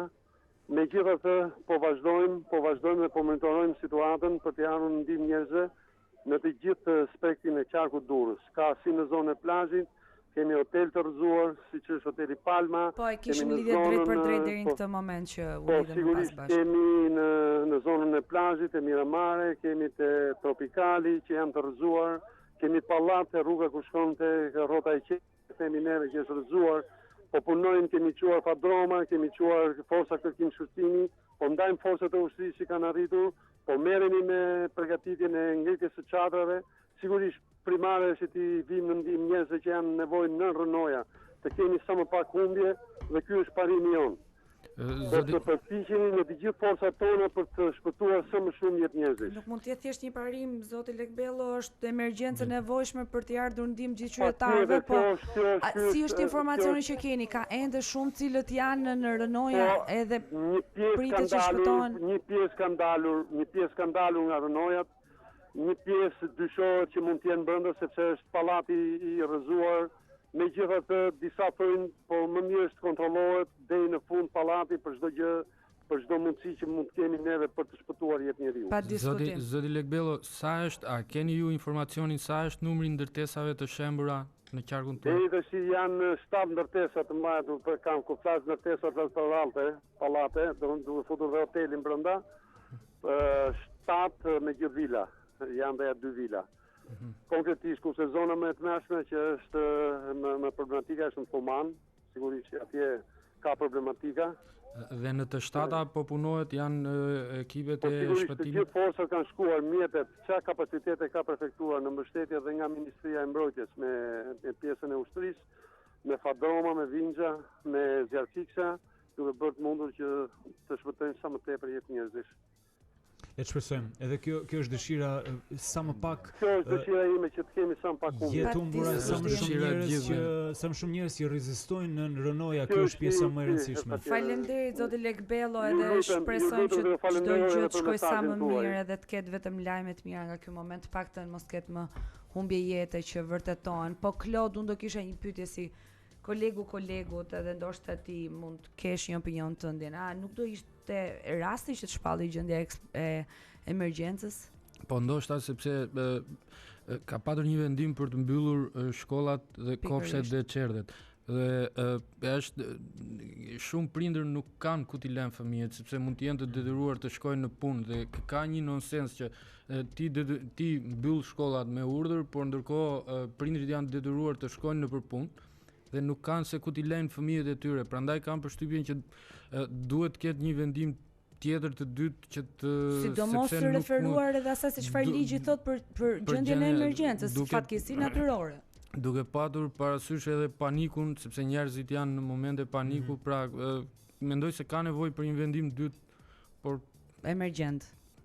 Megjithatë, për shkak të emergjencës që po diskutojmë, një pjesë e mirë njerëzve nuk kanë pyetur nëse çfarë është vendosur nga instancat, po kanë vendosur mos shkojnë, ama flitet për ata që kanë fëmijë të vegjël edhe realisht sikurse një pjesë e mirë dhe kolegëve tanë janë me fëmijë të vegjël edhe në një situatë të tillë nuk din nga të shkojnë. Ama qëndrojmë këtu edhe shkëputemi pak, rikthehemi për t'ju përcjell informacion sikurse kemi bërë që prej nisjes së programit na shoqërojnë ende këto pamje që për fat keq janë dramatike edhe e përsërisim edhe një herë duke shpresuar që ata që janë në rënoja të paktën të rezistojnë edhe dash Zoti të ketë sa më pak viktima. Kthehemi pas pak.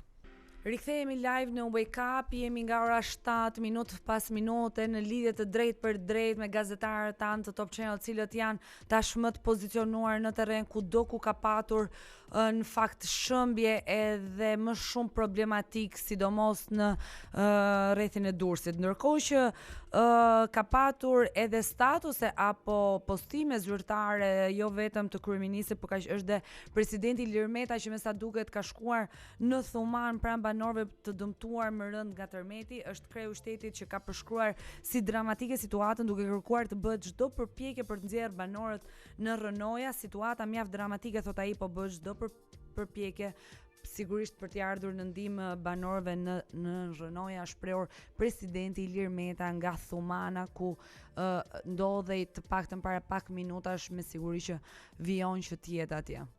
E vërtet, ne disa minuta më parë patëm edhe një lidhje telefonike me ministrin e shëndetësisë Ogerta Manastirliu, na konfirmoi edhe shifra sa edhe kon personave që janë paraqitur, janë transportuar për në Spitalin e Traumës, aty ku gatishmëria është në maksimum, edhe stafi është i plot me mjek edhe me infermier për të dhënë ndihmën e parë të personave që janë paraqitur kryesisht me dëmtime të lehta por edhe të rënda. Janë kryer edhe ndërhyrje kirurgjikale ato që kanë qenë më të nevojshme dhe më të menjëhershme për të dhënë ndihmën e parë të personave që kanë patur dëmtime në kokë, kryesisht edhe ata që kanë patur fraktura. Mbi 135 persona të plagosur cilët janë paraqitur tek Spitali i Traumës në QSUT, gjithashtu 60 plagosur, ndërkohë që në Spitalin e Durrësit, aty ku edhe dëmet kanë qenë të konsiderueshme shumë të mëdha se sa në Tiranë, ka patur 130 persona që janë paraqitur tek dyert e urgjencës për të marrë ndihmën e nevojshme. Ka nga Ministria e Shëndetësisë të konfirmuar si persona që kanë humbur jetën 4 deri më tani, por frika është se është më shumë, është një numër më i lartë se sa 4. Megjithatë, ky është informacioni zyrtar dhe për shkak të mosdëshirës për të prapur akoma panik apo për ta bërë situatën edhe më dramatike se që në fakt është, nuk po i referohemi lajmeve që nuk janë konfirmuar të paktën nga instanca zyrtare. Ne edhe tek zona e Shkëmbit Kavajës në Bregdet, pak më parë kishim Anila Hoxhën me kamerën e Top Channel, po ndjek operacionin e nxjerrjes nga rënoja të atyre që raportojnë janë 2 ende që janë në rënoja.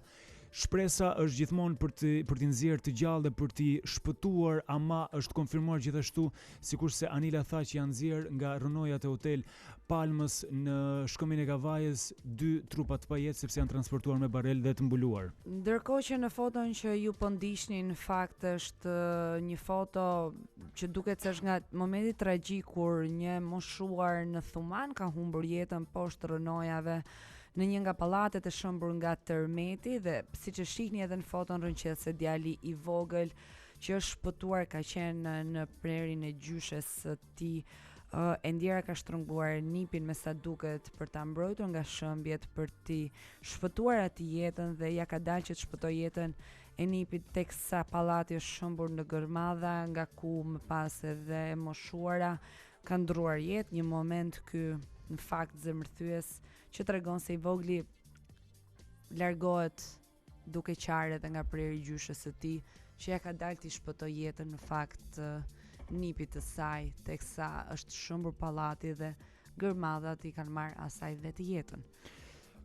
Teksa përpiqemi të raportojmë live me gazetarët tanë edhe me kamerën e Top Channel, marrim informacion edhe nga portalet, i kemi në monitorim për të kuptuar më shumë. Megjithatë, ende nuk ka më shumë se sa informacioni që kemi përcjell në transmetim të drejt për drejt, nuk ka ende një përditësim rreth ndonjë zhvillimi të mundshëm.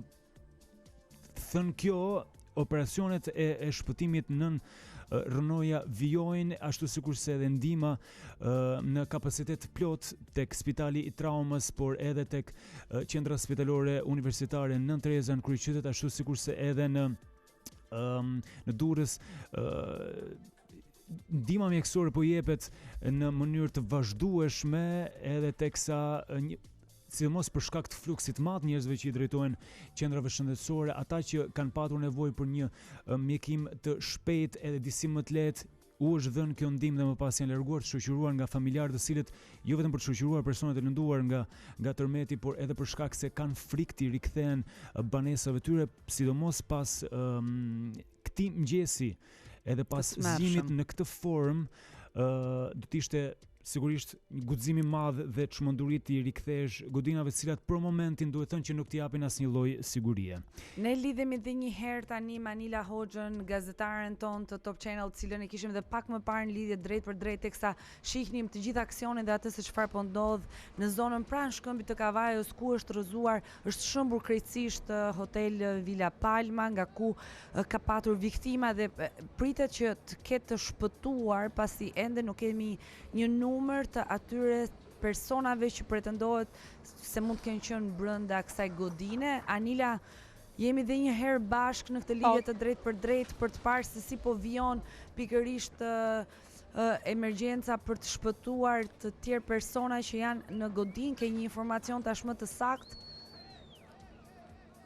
Atëherë vazhdojnë, sikur mund ta shikoni, vazhdojnë kërkimet, ka një nga qytetarët po bëjnë me shenjë që të ndalohen pra gërmimet nga ekskavatorët, sepse sikundër e thash dhe më herët, përveç mjeteve të sjella këtu në mënyrë që të largohen gërmadhat sa më shpejt për të shpëtuar persona të tjerë, po ndihmojnë gjithashtu edhe forcat e ekipeve të shpëtimit, po janë gjithashtu në formë solidariteti edhe qytetarë të shumë të cilët gjatë këtyre orëve kanë kërkuar me duar duke larguar gërmadhat në mënyrë që të japin sa të munden ndihmën e tyre për të shpëtuar nëse ka apo jo të Sa orësh vjon ky? Ajo që thuhet nga atëherë këtu ka të paktën 2 orë që janë po evadohen rënojat, janë larguar 2 persona të cilët konfirmohet në rrugë zyrtare se janë dërguar drejt morgut sepse janë nxjerrë të pajetë nga rënojat e ish Vila Palmës. Thuhet dhe po kërkohet edhe për 2 persona të tjerë. Thuhet sërish jam duke qëndruar tek të dhënat paraprake në bazë të kontakteve që unë kam patur me persona që i njihnin administratorët e ish Vila Palmës. Bëhet fjalë edhe për 2 persona, mendohet që janë 2 persona të tjerë në rënoja të afërm të 2 personave që u dërguan të pajet. Megjithatë, këto janë të dhëna të pa konfirmuara ende. I vetmi version zyrtar tek i cili unë kam ngul dhe po e ri përsërisht është versioni se nga rënojat e ish Vila Palmës janë larguar 2 persona, janë dërguar drejt morgut 2 persona të pajet. Sikundër mund ta shikoni, kërkimet për disa çaste janë ndërprerë. Pse mund të kenë ndodhur, Anil? Ata kanë informacion për personat që ndodhen aty dhe... Unë mendoj që, jo, atëherë unë mendoj që dikush, sepse duhet të kuptojmë që ka një perimetër të caktuar për të cilin, megjithatë unë ftoj Andi Borën të afrohemi. Mendoj se ndoshta me sy të lirë duke larguar rënojat me duar, me mjete, me çfarë mundeshin, ndoshta mund të kenë parë shenja të një personi tjetër për sa kohë është ndërprerë dhe kuptohet që në mënyrë që mos të shkaktojnë një shëmbje të rënojave, të shëmben mbi rënoja, të çka do të cillte sërish një dëm tjetër për personat që po kërkohen, siç duket për këtë shkak për momentin kërkimet dhe gërmimet janë ndërprerë. Unë do mundohem, sikundër mund ta shikoni, ka shumë qytetarë të cilët qëndrojnë të heshtur në shenjë solidariteti dhe shpresojnë edhe ata që të ketë të mbijetuar në rënojat e ish Vila Palmës. Do tentoj të afrohem sepse sido që të jetë do të kuptojmë edhe situatën e rëndë. Pa diskutim. Që është, megjithatë, më falni, përse u ndërpren kërkimet? Po nxjerrin? Është po nxjerrin dikë? Gjyshen. Dhe sa persona të tjerë ka nga kërkimet? Sa ju thën, sa po kërkoni? Urdhëro. Më fal. Ju kërkoj shumë djes, por dhe ne keni të dhëna të qarta se nuk di. Nuk e di. Nuk dihet ende. Jo. Besoj e dëgjuat. Sidoqoftë kanë sinjalizuar një trupin e dikujt, Anila, me ç'po kuptojmë? Të gjyshës thonë.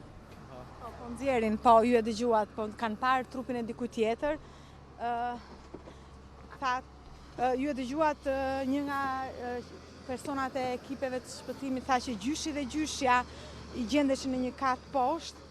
Tani paraprakisht është shumë herët, po përpiqem të jem e rezervuar në mënyrë që sepse çështja fatkeqësi të tilla duhen gjithmonë të jepen në mënyrë të konfirmuar. Mendohet që në rënoja dhe në hotel ka qenë gjatë mbrëmjes së kaluar prindrit e pronarit, pra gjyshi dhe gjyshja dhe nipi i tyre i moshës 27 vjeç. Po këto janë të dhëna paraprake dhe do kërkoja shumë ndjes, do doja shumë që je mirë kuptuar, Anila, je mirë kuptuar. Për momentin ne shkëputemi me ty nëse nuk e ende diçka tjetër për të shtuar, po që rilidhemi sa po të kemi edhe informacion të ri. Anila, të falenderojmë sërish. Është ajo që si friksohemi edhe duke parë pamjet e rënojave edhe të godinave të shembura nga një tërmet i fortë dhe nga goditje aq e fortë siç është ajo e orëve të para të mëngjesit, për fat keq kësaj po i afrohemi. Ajo që doja të thoja është që ndoshta për fat të mirë në gjithë këtë tragjedi është fakti që nuk qelloi fundjavë se ndoshta ai hotel mund të kishte edhe më shumë njerëz dhe numri i viktimave dhe gjithë zona e plazhit. Dhe gjithë zona e plazhit dhe numri i viktimave mund të ishte më i lartë. Megjithatë të shpresojmë se do të ketë sa më pak viktima. Ky është durimi vetëm që vjen në fakt. Por ajo që duhet theksuar është që sigurisht është e mirë kuptuar që informacionet pas një ngjarje të tilla me përmasa kaq dramatike të jenë kontradiktore, por është e pakuptueshme se si institucionet e shtetit, pra se si nuk ka një qendër të koordinuar e cila të informoj, të shpërndaj informacion të sakt për publikun dhe jo vetëm informacion, por edhe po themi këshilla të dobishme utilitare që në këto situata janë të domosdoshme për të minimizuar dëmet, për të shpëtuar jetë njerëzish, por edhe për të kemi Anilën që po interviston që kanë qenë në hotel, nuk e di ç'gjë. Ndërkohë keni larguar sa persona keni larguar? Një deri tani. Deri tani keni larguar një. Sikundër mund ta dëgjoni, por Ministria e Mbrojtjes Po. Gjendemi Anila të dëgjuam edhe pak nga përgjigjja e atëherë dhe një herë të lutem. Përse ndërpret tani në këtë moment përse ndërpret? Ka njerëz poshtë që po kërkojnë poshtë rënojave. Është futur nga korridori, dhe janë poshtë tani mi fjalë shpërar që mos shkaktohet shembja, mos lëviz. Nuk e dim, sa kemi ardhur këtu. Nuk e dim, ka tjerë që kanë ardhur para nesh. Nuk e dim. Ka shpresë, mund të jenë të mbijetuar? Zoti di, nuk e di, vetëm Zoti. E dëgjove, besoj, do vazhdoj deri në momentin e fundit. Përveç juve, forcave zjarfikse, forcave të policisë, ushtria gjithë janë të angazhuar këtu, gjithë kanë emergjencave civile, gjithë. Po kur ka një person që koordinon të gjithë këtë operacion? Persona janë para, nga balli para janë futur brenda, në pjesën ballore. Besoj e dëgjuat, pra të dhënat ju e dëgjuat të përgjigjen e zotërisë, është një nga personat pra nuk bën pjesë tek njerëzit që po përpiqet dhe po asiston të largoj gërmadhat që të shpëtojnë në rast se ka të mbjetuar, nuk është mes atyre që mund të konsiderojmë si personat që drejtojnë të gjithë operacionin që po zhvillohet këtu. Të cilët ai tha se janë brenda apo jo? Ka disa persona të cilët kanë hyrë në godim. Nuk është pra është krijuar pra në pjesën e majtimen, supozohet është pjesa e një korridori të dikushëm të këtij objekti, në të cilin kanë hyrë barkazi forcat e ndërhyrjes dhe ekipet e kërkim shpëtimit. Unë do përpiqem bashkë me Ande Barën të tentojmë, sepse sido që të jetë, nuk do doja që t'ju transmetonim qytetarëve pamje të pa transmetueshme, sepse duhet kemi parasysh, jo etike tek e fundit. Megjithatë, Anila, të lutem ndihmo pak operatorin. Keni parasysh tani gjendemi mbi rënoja. Vetëm keni kujdes aty. Gjendemi mbi rënoja dhe poshtë tyre ka patur njerëz dhe mendohet që ka të tjerë. Anila, ndoshta është... Kjo është pjesa ku zjarfikset janë futur barkazi për pjesën e korridorit. Anila, ndoshta është mirë që të gjesh një pozicion më të përshtatshëm se... Anila... Të largohemi sepse ne gjendemi poshtë pjesës ku mendohet që ka të persona, kështu që do duhet që... Po, me shumë kujdes, Anila, teksa Klodi përpiqet të komunikojë edhe me ty nga studioja. Anila, më dëgjon? Po, patjetër. Ndoshta është më mirë që të gjesh një pozicion të përshtatshëm dhe të kesh kujdes, sepse ajo ndërtesë është një... Isha Klodi, ne erdhëm mbi rënoja, unë respektoj perimetrin e punimeve, por erdha mbi rënoja sepse tentova gjatë kësaj kohe të kontaktoja me dikë, i cili mund na thoshte çfarë po ndodh, është numri atyre që kërkojnë, sa persona kanë larguar, dhe thash pastaj ndoshta ai gjej këtu atë person, prandaj erdha. Dhe unë gjita mbi rënoja. Ky shkaku. Edhe një gjë nëse mundesh, Anila. Ky shkaku është për cilin. Po. Mbetemi gjithmonë në terrenin e informacioneve paraprake dhe të jo 100% të sigurta. Nga ajo që ti ke informacion personat që kanë qenë aty janë persona të lidhur me biznesin apo ka patur edhe njerëz të tjerë klient në hotel? Atëherë, paraprakisht thuhet, Gjithmonë paraprakisht. Paraprakisht thuhet se këtu ka persona që janë të bashkëlidhur dhe me pronarët me pronësinë e godinës. Me pak më herët, me pronësinë e godinës. Dhe ishin persona që qëndronin në objekt në mënyrë që të mbanin të hapur biznesin, sepse kuptohet, ndërsa një pjesë të familjes, si kundër unë pyeta, pra mu tha se një pjesë tjetër e familjes gjendej në shtëpinë e tyre në Durrës, pra presupozohet një pjesë e familjes prindrit e djalit të moshës 27 vjeçari, cili po kërkohet. Pra, këto janë të dhënat, ndërsa për pjesën nëse ka patur apo jo klient në hotel, nuk mund ta them sepse nuk e di askush. Nuk e kemi ende, nuk e kemi informacion zyrtar. Pra, nuk e di askush ka patur apo s'ka patur klient në hotel, dhe diçka që nuk e di askush nuk mund ta them. E qartë. Unë uroj mos të ketë patur. Unë uroj që ky biznes mbrëm të mos ketë patur asnjë klient.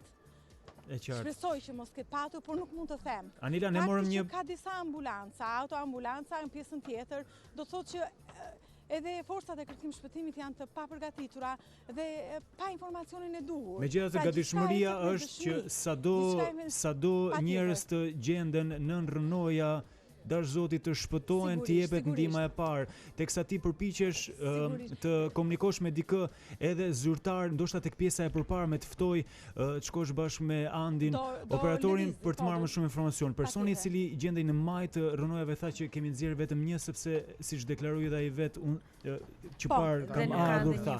Nuk ka qenë që në fillim të operacionit ty, kështu që për të mos përkuar me numrin 2 të ministrisë. Mos harroni që zotëria tha që nuk ka, pra tani kishte pak minuta, pak kohë kishte që kishte mbërritur, dhe kështu që janë të dhëna, unë gjithmonë them 2 persona sepse e qartë, aq i numri i ministrisë mbrojtjes që ta tha në mënyrë zyrtare. Anila, dëgjohemi edhe rilidhemi pak më vonë. Faleminderit, Anila Hoxhën, ajo ndodhet nga shkëmbi i Kavajës, nga ku puna përcjell edhe pamjet edhe informacionin më të ri që vjen prendi. Ne do të kemi në vijim lidhje të tjera edhe telefonike kudo ku janë shpërndar gazetarët tonë për të qenë në koherencë plot me gjithë informacionin që na duhet dhe po përcjellin këtë mëngjes. Tani do të dalim vetëm për pak publicitet dhe rikthehemi në Wake Up.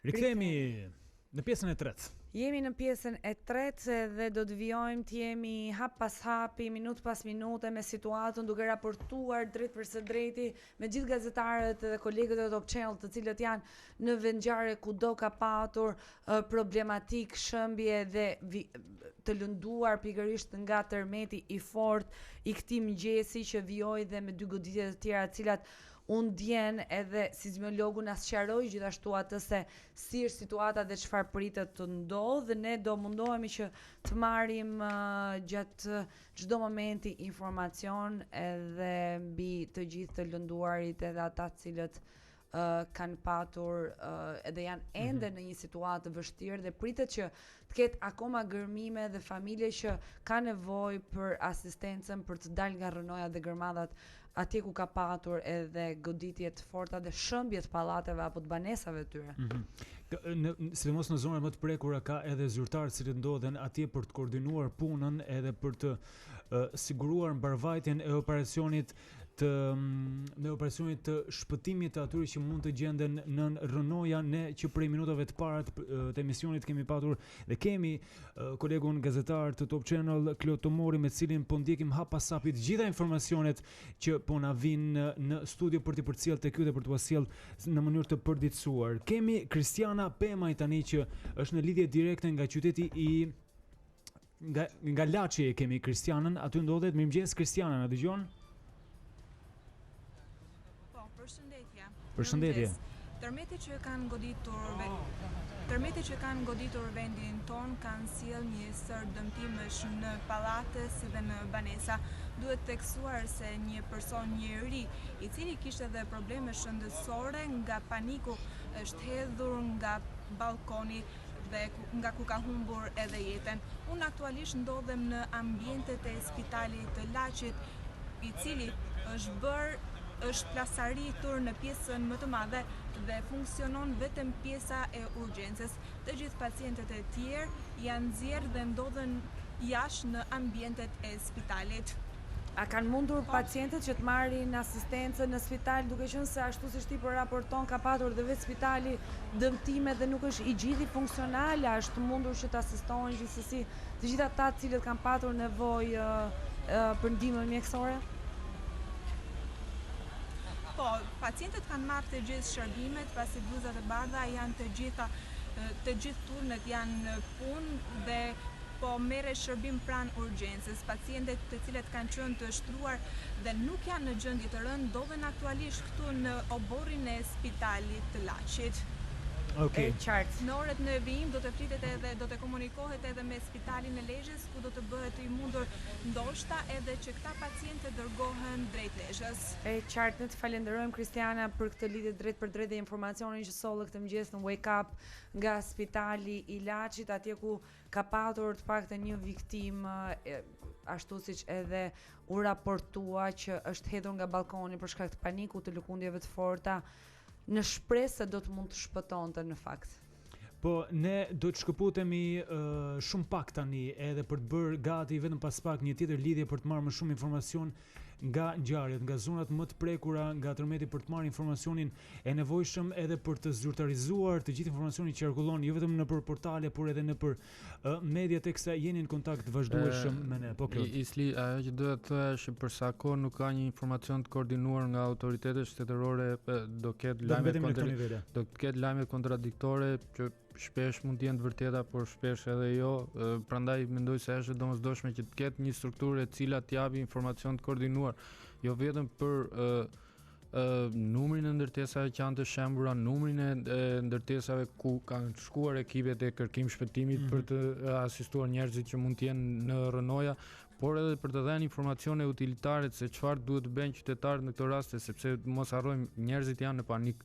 Është një situatë dramatike. Ka njerëz që nuk kontaktojnë dot me familjarët, të tjerë që nuk përgjigjen telefon, pra është një situatë dramatike. Dhe duke patur parasysh që tërmeti me cilin u zgjuam këtë mëngjes ishte më i fortë se ai që përjetuam në muajin shtator, afërmon që duke kujtuar 2 ditët e panikut në një popull që mezi mori veten në muajin shtator nga kjo ngjarje edhe nga kjo lloj goditje, mendoni pak se çfarë mund ndodhi sot edhe në këtë rast kur dëmet janë më të mëdha, ka dhe humbje.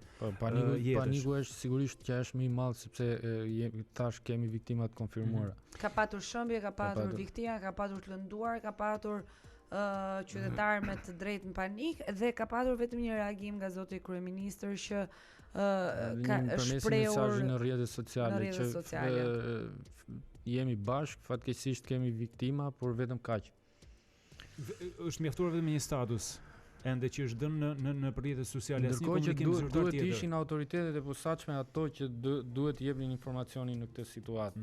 Emergjenca civile, njësia e emergjencës, nuk e di, qendra e emergjencës duhet kishte një informacion. Përgjithsisht një shtab në të tilla raste që i del për zot situatës. Po kjo kur shpallet dhe gjendja e emergjencës, cilën akoma nuk kemi një njoftim zyrtar që të ketë një deklaratë zyrtare që të shpall në fakt ashtu siç duhet kishte ndodhur gjendjen e emergjencës, paktën nga çfarë shkruhet në ligj konkretisht dhe gjitha situatat që parashikohen për gjendjen e emergjencës. Sepse ne tani nuk e dim sa ndërtesa janë të shembur.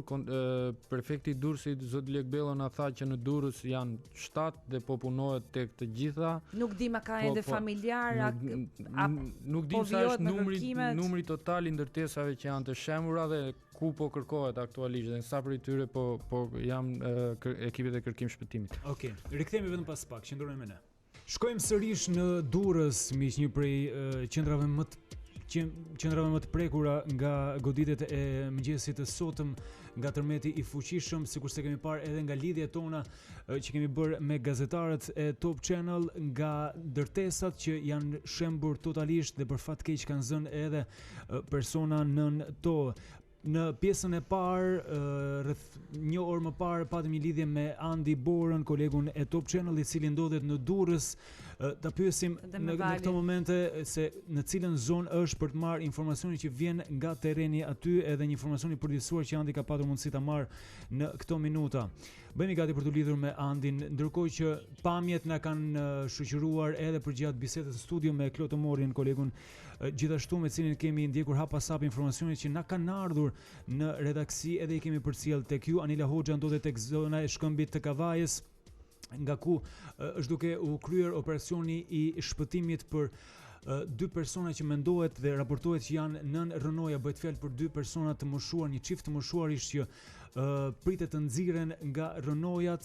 Situata është pak se kritike aty, teksa Anila është përpjekur gjithmonë të afrohet edhe me kamerën e Andi Barës që na shoqëron me pamje që ndonjëherë flasin vetë edhe në bazë të informacionit të pakt që me Klotin po diskutojmë në studio, që mungon sidomos informacioni zyrtar në një situatë kaotike, e kemi të pamundur të japim. Megjithatë, çfarë do lloj gjëje që kanë mbritur në redaksi edhe nëpërmjet raportimeve, edhe nëpërmjet planeve, e kemi diskutuar dhe e kemi përcjell tek ju.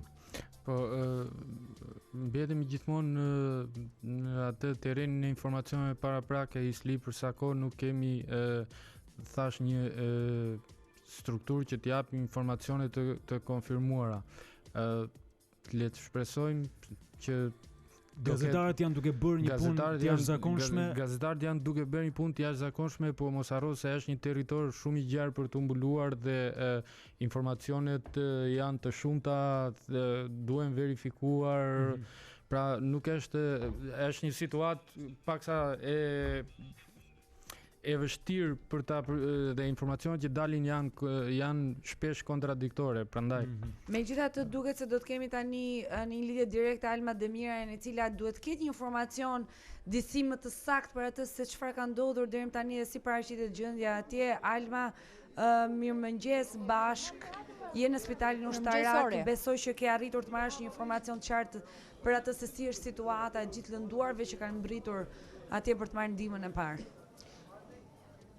Po, ori, dhe në çdo moment mbërrin automjetet të cilët sjellin qytetarë të cilët janë lënduar pra nga lëkundjet e forta të këtij tërmeti të orëve të para të mëngjesit të sotëm. Në Spitalin e Traumës ku ndodhem, janë duke marrë shërbim mjekësor 135 qytetarë, një pjesë e tyre kanë lëndime të gjymtyrve dhe nuk kam një informacion të saktë për numrin se sa prej tyre kanë kryer ndërhyrje kirurgjikale. Pritet nga momenti në moment drejtori i Spitalit të Traumës të dalë dhe të na japë një sqarim konkret. Ndërkohë ka shumë të lënduar në qytetin e në spitalin e qytetit të Durrësit, pra atje ku ka qenë dhe epiqendra e këtij tërmeti, më thonë se janë 130 qytetarë të cilët po trajtohen në spitalin e Durrësit. Edhe atje janë kryer disa ndërhyrje kirurgjikale, ndërkohë që 60 qytetarë të cilët me sa duket të panikuar kanë mbritur në spitalin Nën Tereza në QSUT, pra ku janë duke marrë trajtim mjekësor atje.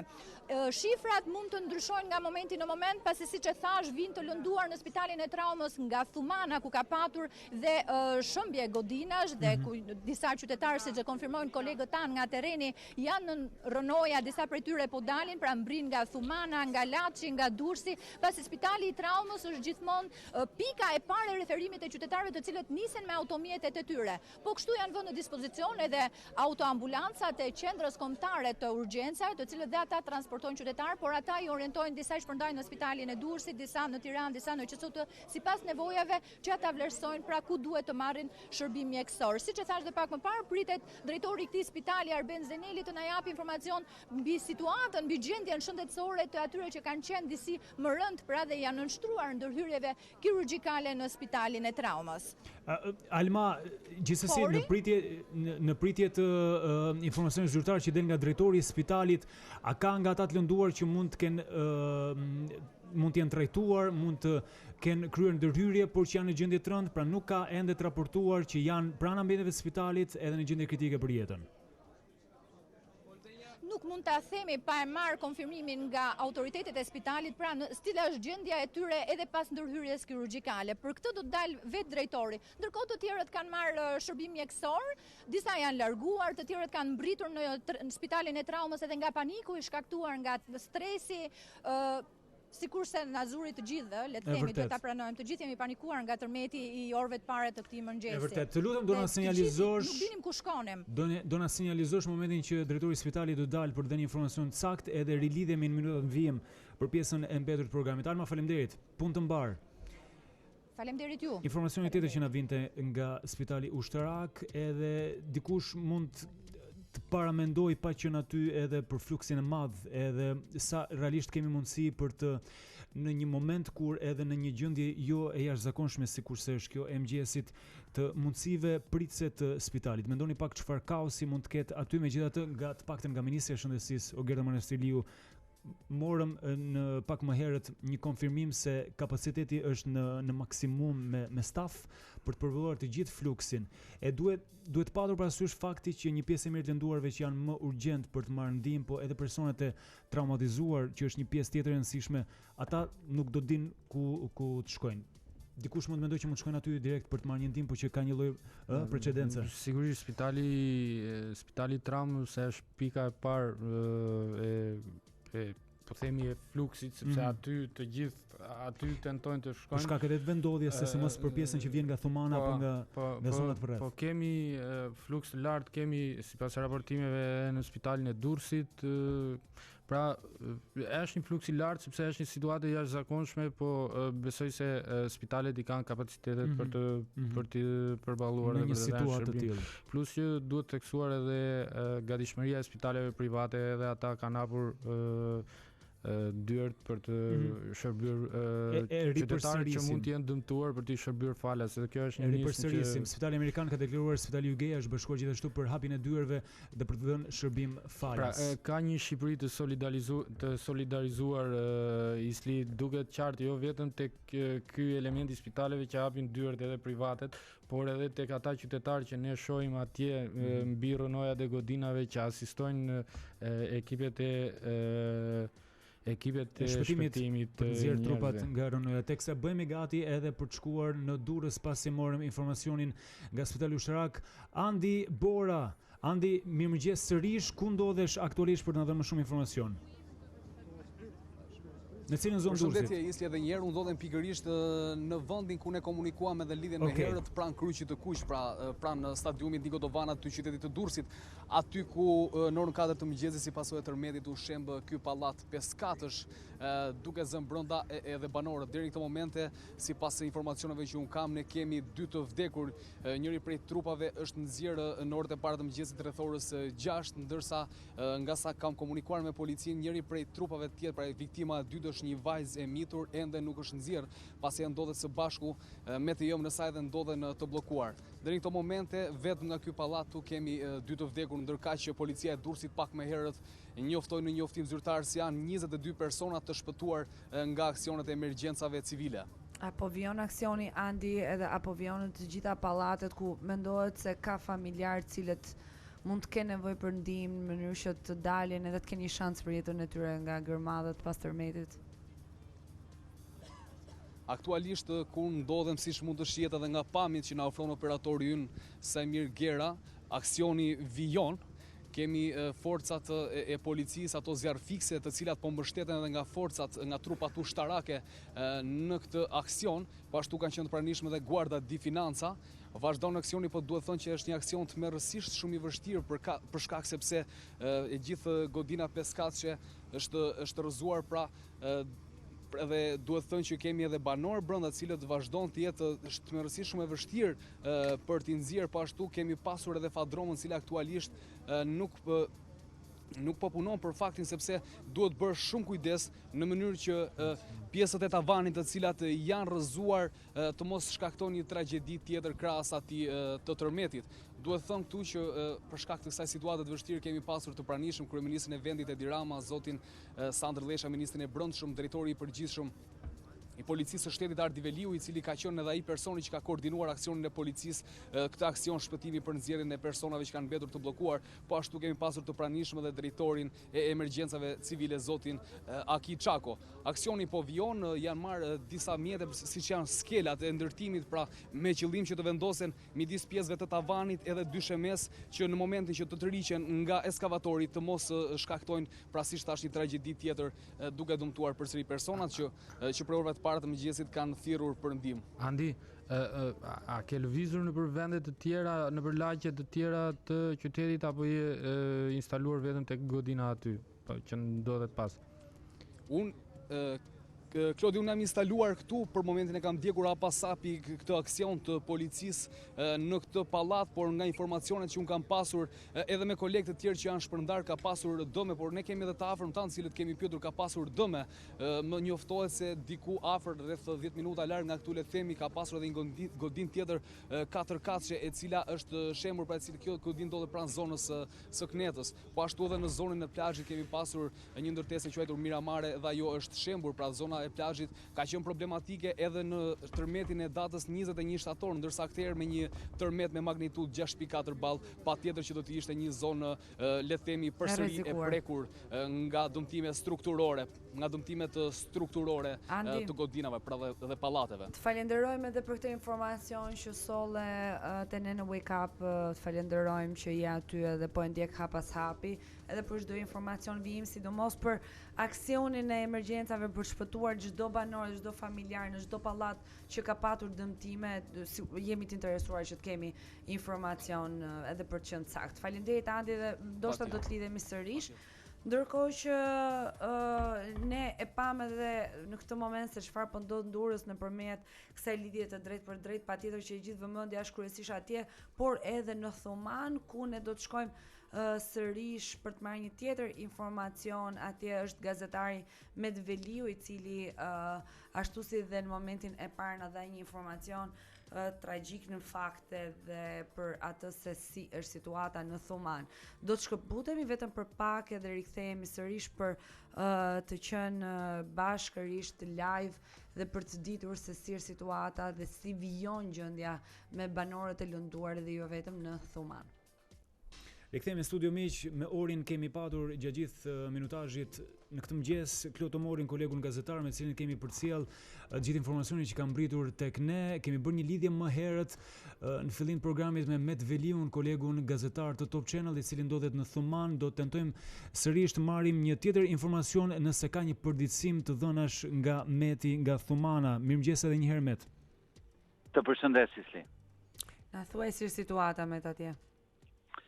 Atëherë, Ori, deri këto momente që unë jam duke raportuar, bilanci është 2 të vdekur, ndërsa forcat e shpëtimit kanë mundur të nxjerrin nga rënojat e 2 pallateve të dëmtuara, të shëmbura 4 persona, mes tyre një fëmijë. Vetëm pak minuta më parë është nxjerr nga rënojat një i ri, ndërkohë që vijon me intensitet të plotë operacioni i kërkim shpëtimit. Ka një solidaritet të jashtëzakonshëm nga banorët e zonës, të cilët kanë përveshur mendët bashkë me forcat e ushtrisë, me forcat speciale, me forcat e policisë, po heqin tull pas tulle për të mbërritur në katet e parë të këtyre 2 pallateve ku dyshohet dhe besohet se ka persona brenda tyre. Puna vijon, por ka patur një problematik të vogël, rreth orës 8:30 minuta, këtu është shënuar një tjetër lëkundje e fortë me magnitudë 4.4 ball. Çdo lloj tërmeti sado i vogël konsiderohet me rrezik për këto 2 pallate, aq më tepër edhe për të gjitha forcat e angazhuara në këtë operacion masiv kërkim shpëtimi. Kjo ka bërë që të krijohet një lloj frike dhe paniku. Njerëzit janë larguar, është krijuar një perimetër sigurie në të 2 këto pallatet ku vijon puna më herët. Këtu ka qenë presidenti i Republikës Ilir Meta, ka qenë kryetari i Partisë Demokratike Lulzim Basha, ndërkohë që prej mëngjesit orëve të para kur ne kemi pritur këtu në Thuman këtë operacion shpëtimi është duke ndjekur, duke monitoruar zëvendës kryeministri Erion Braçe. Meti, a ke informacion për të gjithë familjarët që prej panikut dhe me të drejtë se nëse janë shëmbur dy, besoj që edhe pse s'kemi një informacion zyrtar, mund të jenë të shumt pallatet edhe godinat apo banesat që janë të dëmtuar dhe ashtu siç ti the, nga një goditje edhe e vogël qoftë mund të rrezikojnë shumë në fakt për ku janë drejtuar banorët dhe a është menduar ndonjë sistemim për ta se madhomendje që shumë kush nuk do të kthehet në shtëpi sonte? Jo shumë larg nga këtu ku unë jam duke raportuar, është një fushë e braktisur futbolli, e cila është e mbushur me gra, me fëmijë, me qytetarë të ndryshëm, ndërkohë shumë prej tyre që ndrojnë në largësi të perimetrit sigurisë për të parë operacionin e shpëtimit të afërmëve të tyre. Ndërkohë që nuk ka nisur ende ndërtimi ndonjë çadre, i gjithë fokusi, e gjithë vëmendja është tek operacioni i shpëtimit, pasi ekipet e shpëtimit janë në garë me kohën. Kanë kaluar shumë orë, ndërkohë që asfiksia bën të vetën, mungesa oksigjenit në këto kate të para ku dyshohet se ka qytetar është prioriteti i momentit. Ky është prioriteti i asaj çfarë do të ndodhur këtu. Teksa nga Durrësi u raportua se një ndër personat që kishte humbur jetën ishte një vajzë e mitur. Kemi informacion digjë çfarë moshe kanë dy personat që janë raportuar se kanë vdekur si pasojë e tërmetit në Thuman? Kam informacion isli vetëm për një nga dy viktimat, vetë fjalë për moshën për një grua mbi 50 vjeç, ndërkohë për sa i përket 4 të shpëtuarve, një prej tyre është një fëmijë i cili kishte pësuar dëmtime në të dyja këmbët dhe ai ndodhet për kurim në spitalin e traumës. Informacioni është i pakët, është informacioni kaotik, nuk duhet të nxitohemi me informacionet, pra aq kohë sa nuk ka një informacion zyrtar dhe çfarë unë jam duke raportuar është nga kontaktet e ngushta që kam me shtabin e emergjencës, që është këtu me deputetët e zonës dhe me zëvendës kryeministin Braçe. Nuk duhet të nxitohemi pasi është një ngjarje në zhvillim e sipër. Tërmeti ka bërë të vetëm për kryefjala e këtij momenti është operacioni i kërkim shpëtimit i cili vijon me intensitet të plot. Dhe një pyetje të fundit Meti nga studio.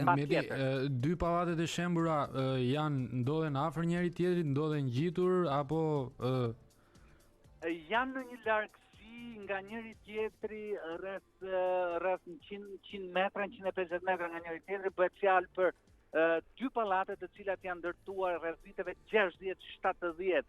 Janë 8 vjetra, 8 amortizuar. Madje njëri prej tyre ka patur një shtesë, kështu që ka pësuar dhe goditjen më të rëndë. Dhe për sa kate janë për afërsisht? Janë pallate 5 katësh. 5 katësh. Që të dy janë pallate 5 katësh të ndërtuar me tull të bardhë, tipike për ato vitet 60-70. Kështu që këto janë këto dy objekte. Dhe një pyetje tjetër me e fundit, vetëm ato dy ndërtesa janë të shembura në Thuman apo ka dhe të tjera nga informacionet që ke ti?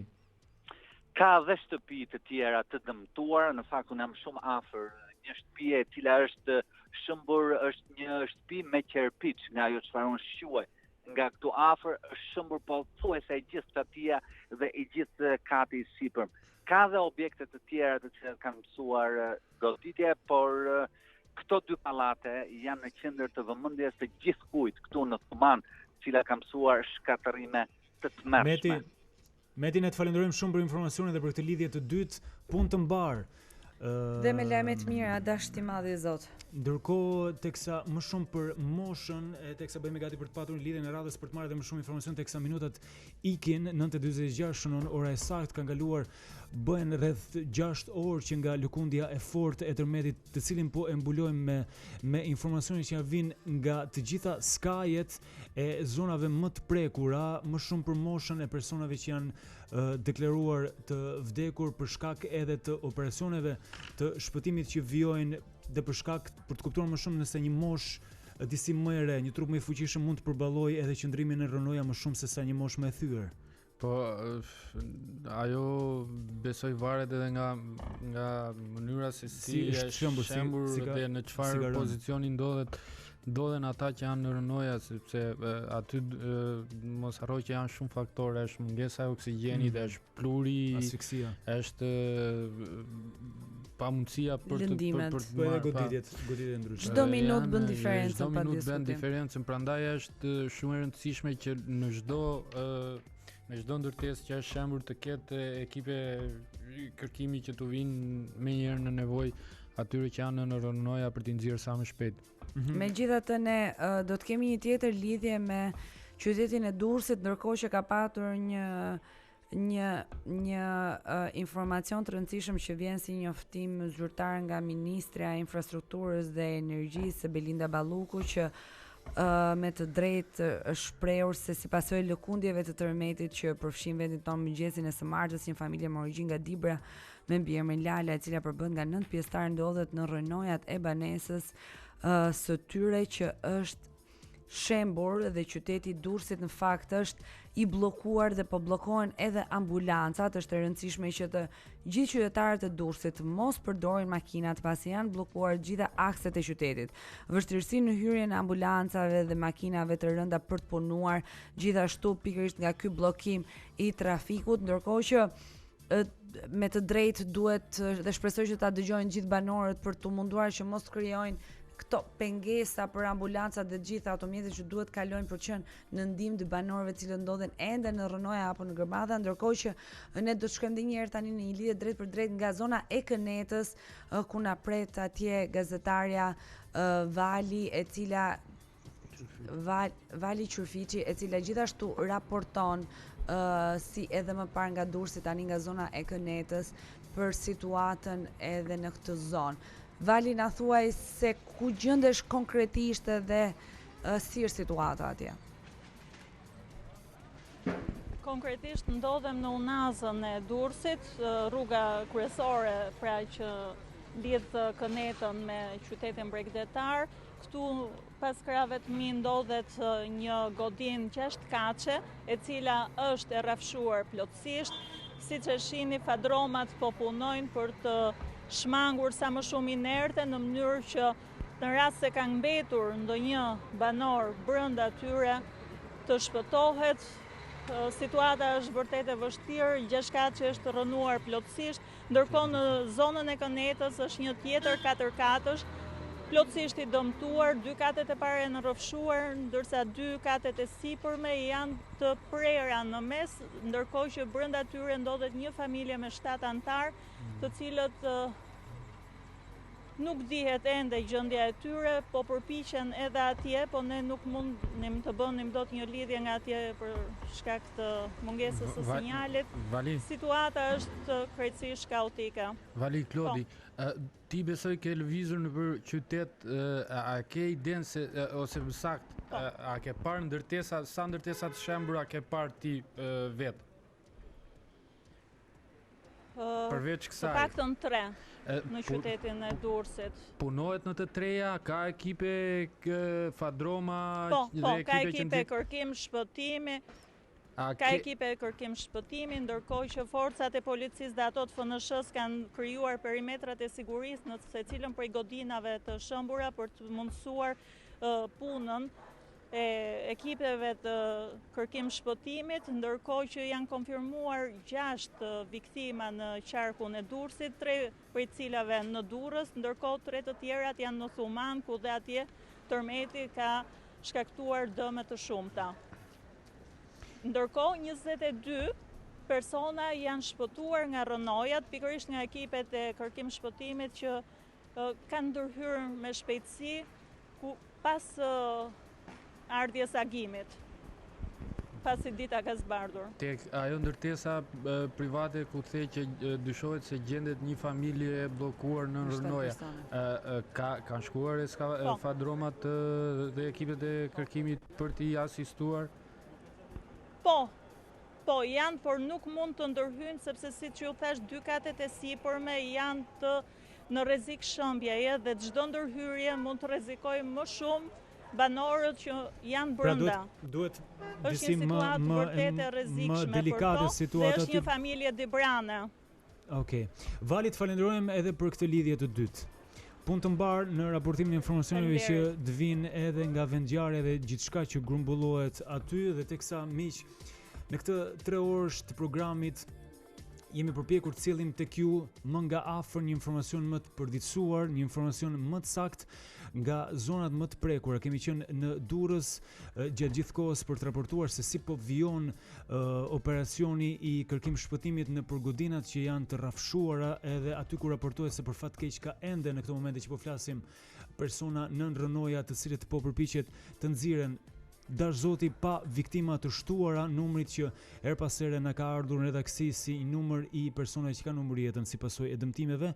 Kemi patur lidhje edhe nga Spitali i Traumës.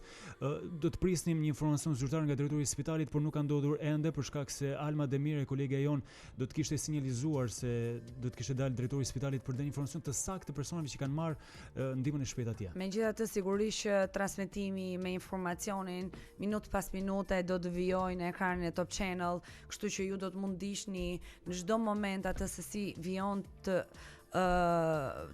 ndodh me situatën në të gjitha zonat e prekura, atje ku ka pasur të lënduar, edhe atje ku vijohet me operacionet e kërkim shpëtimit të banorëve. Klod, për fat keq ne po shihemi vetëm për ngjarje jo fort mira, megjithatë faleminderit që ishe me ne për gjatë këtyre minutave. Ju falenderoj edhe unë për ftesën. Ajo që doja të thoja në mbyllje është që sot është dita e parë e një po themi situate e një katastrofe natyrore ku fokusi sigurisht është tek shpëtimi i jetëve të atyre që gjenden në rënoja.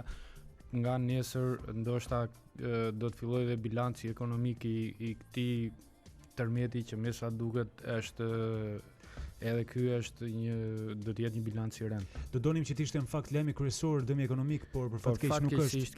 Kemi patur viktima dhe sot e gjithë vëmendja është tek jetët e njerëzve. Absolutisht. Të banorët e lënduar dhe jetët e njerëzve. Klot, faleminderit ty edhe gjithë gazetarëve që prej mëngjesit ishin drejt për së drejtin me ne duke raportuar live nga terreni. Ne do të shihemi sërish nesër pa diskutim dhe dashti i madh i Zotit.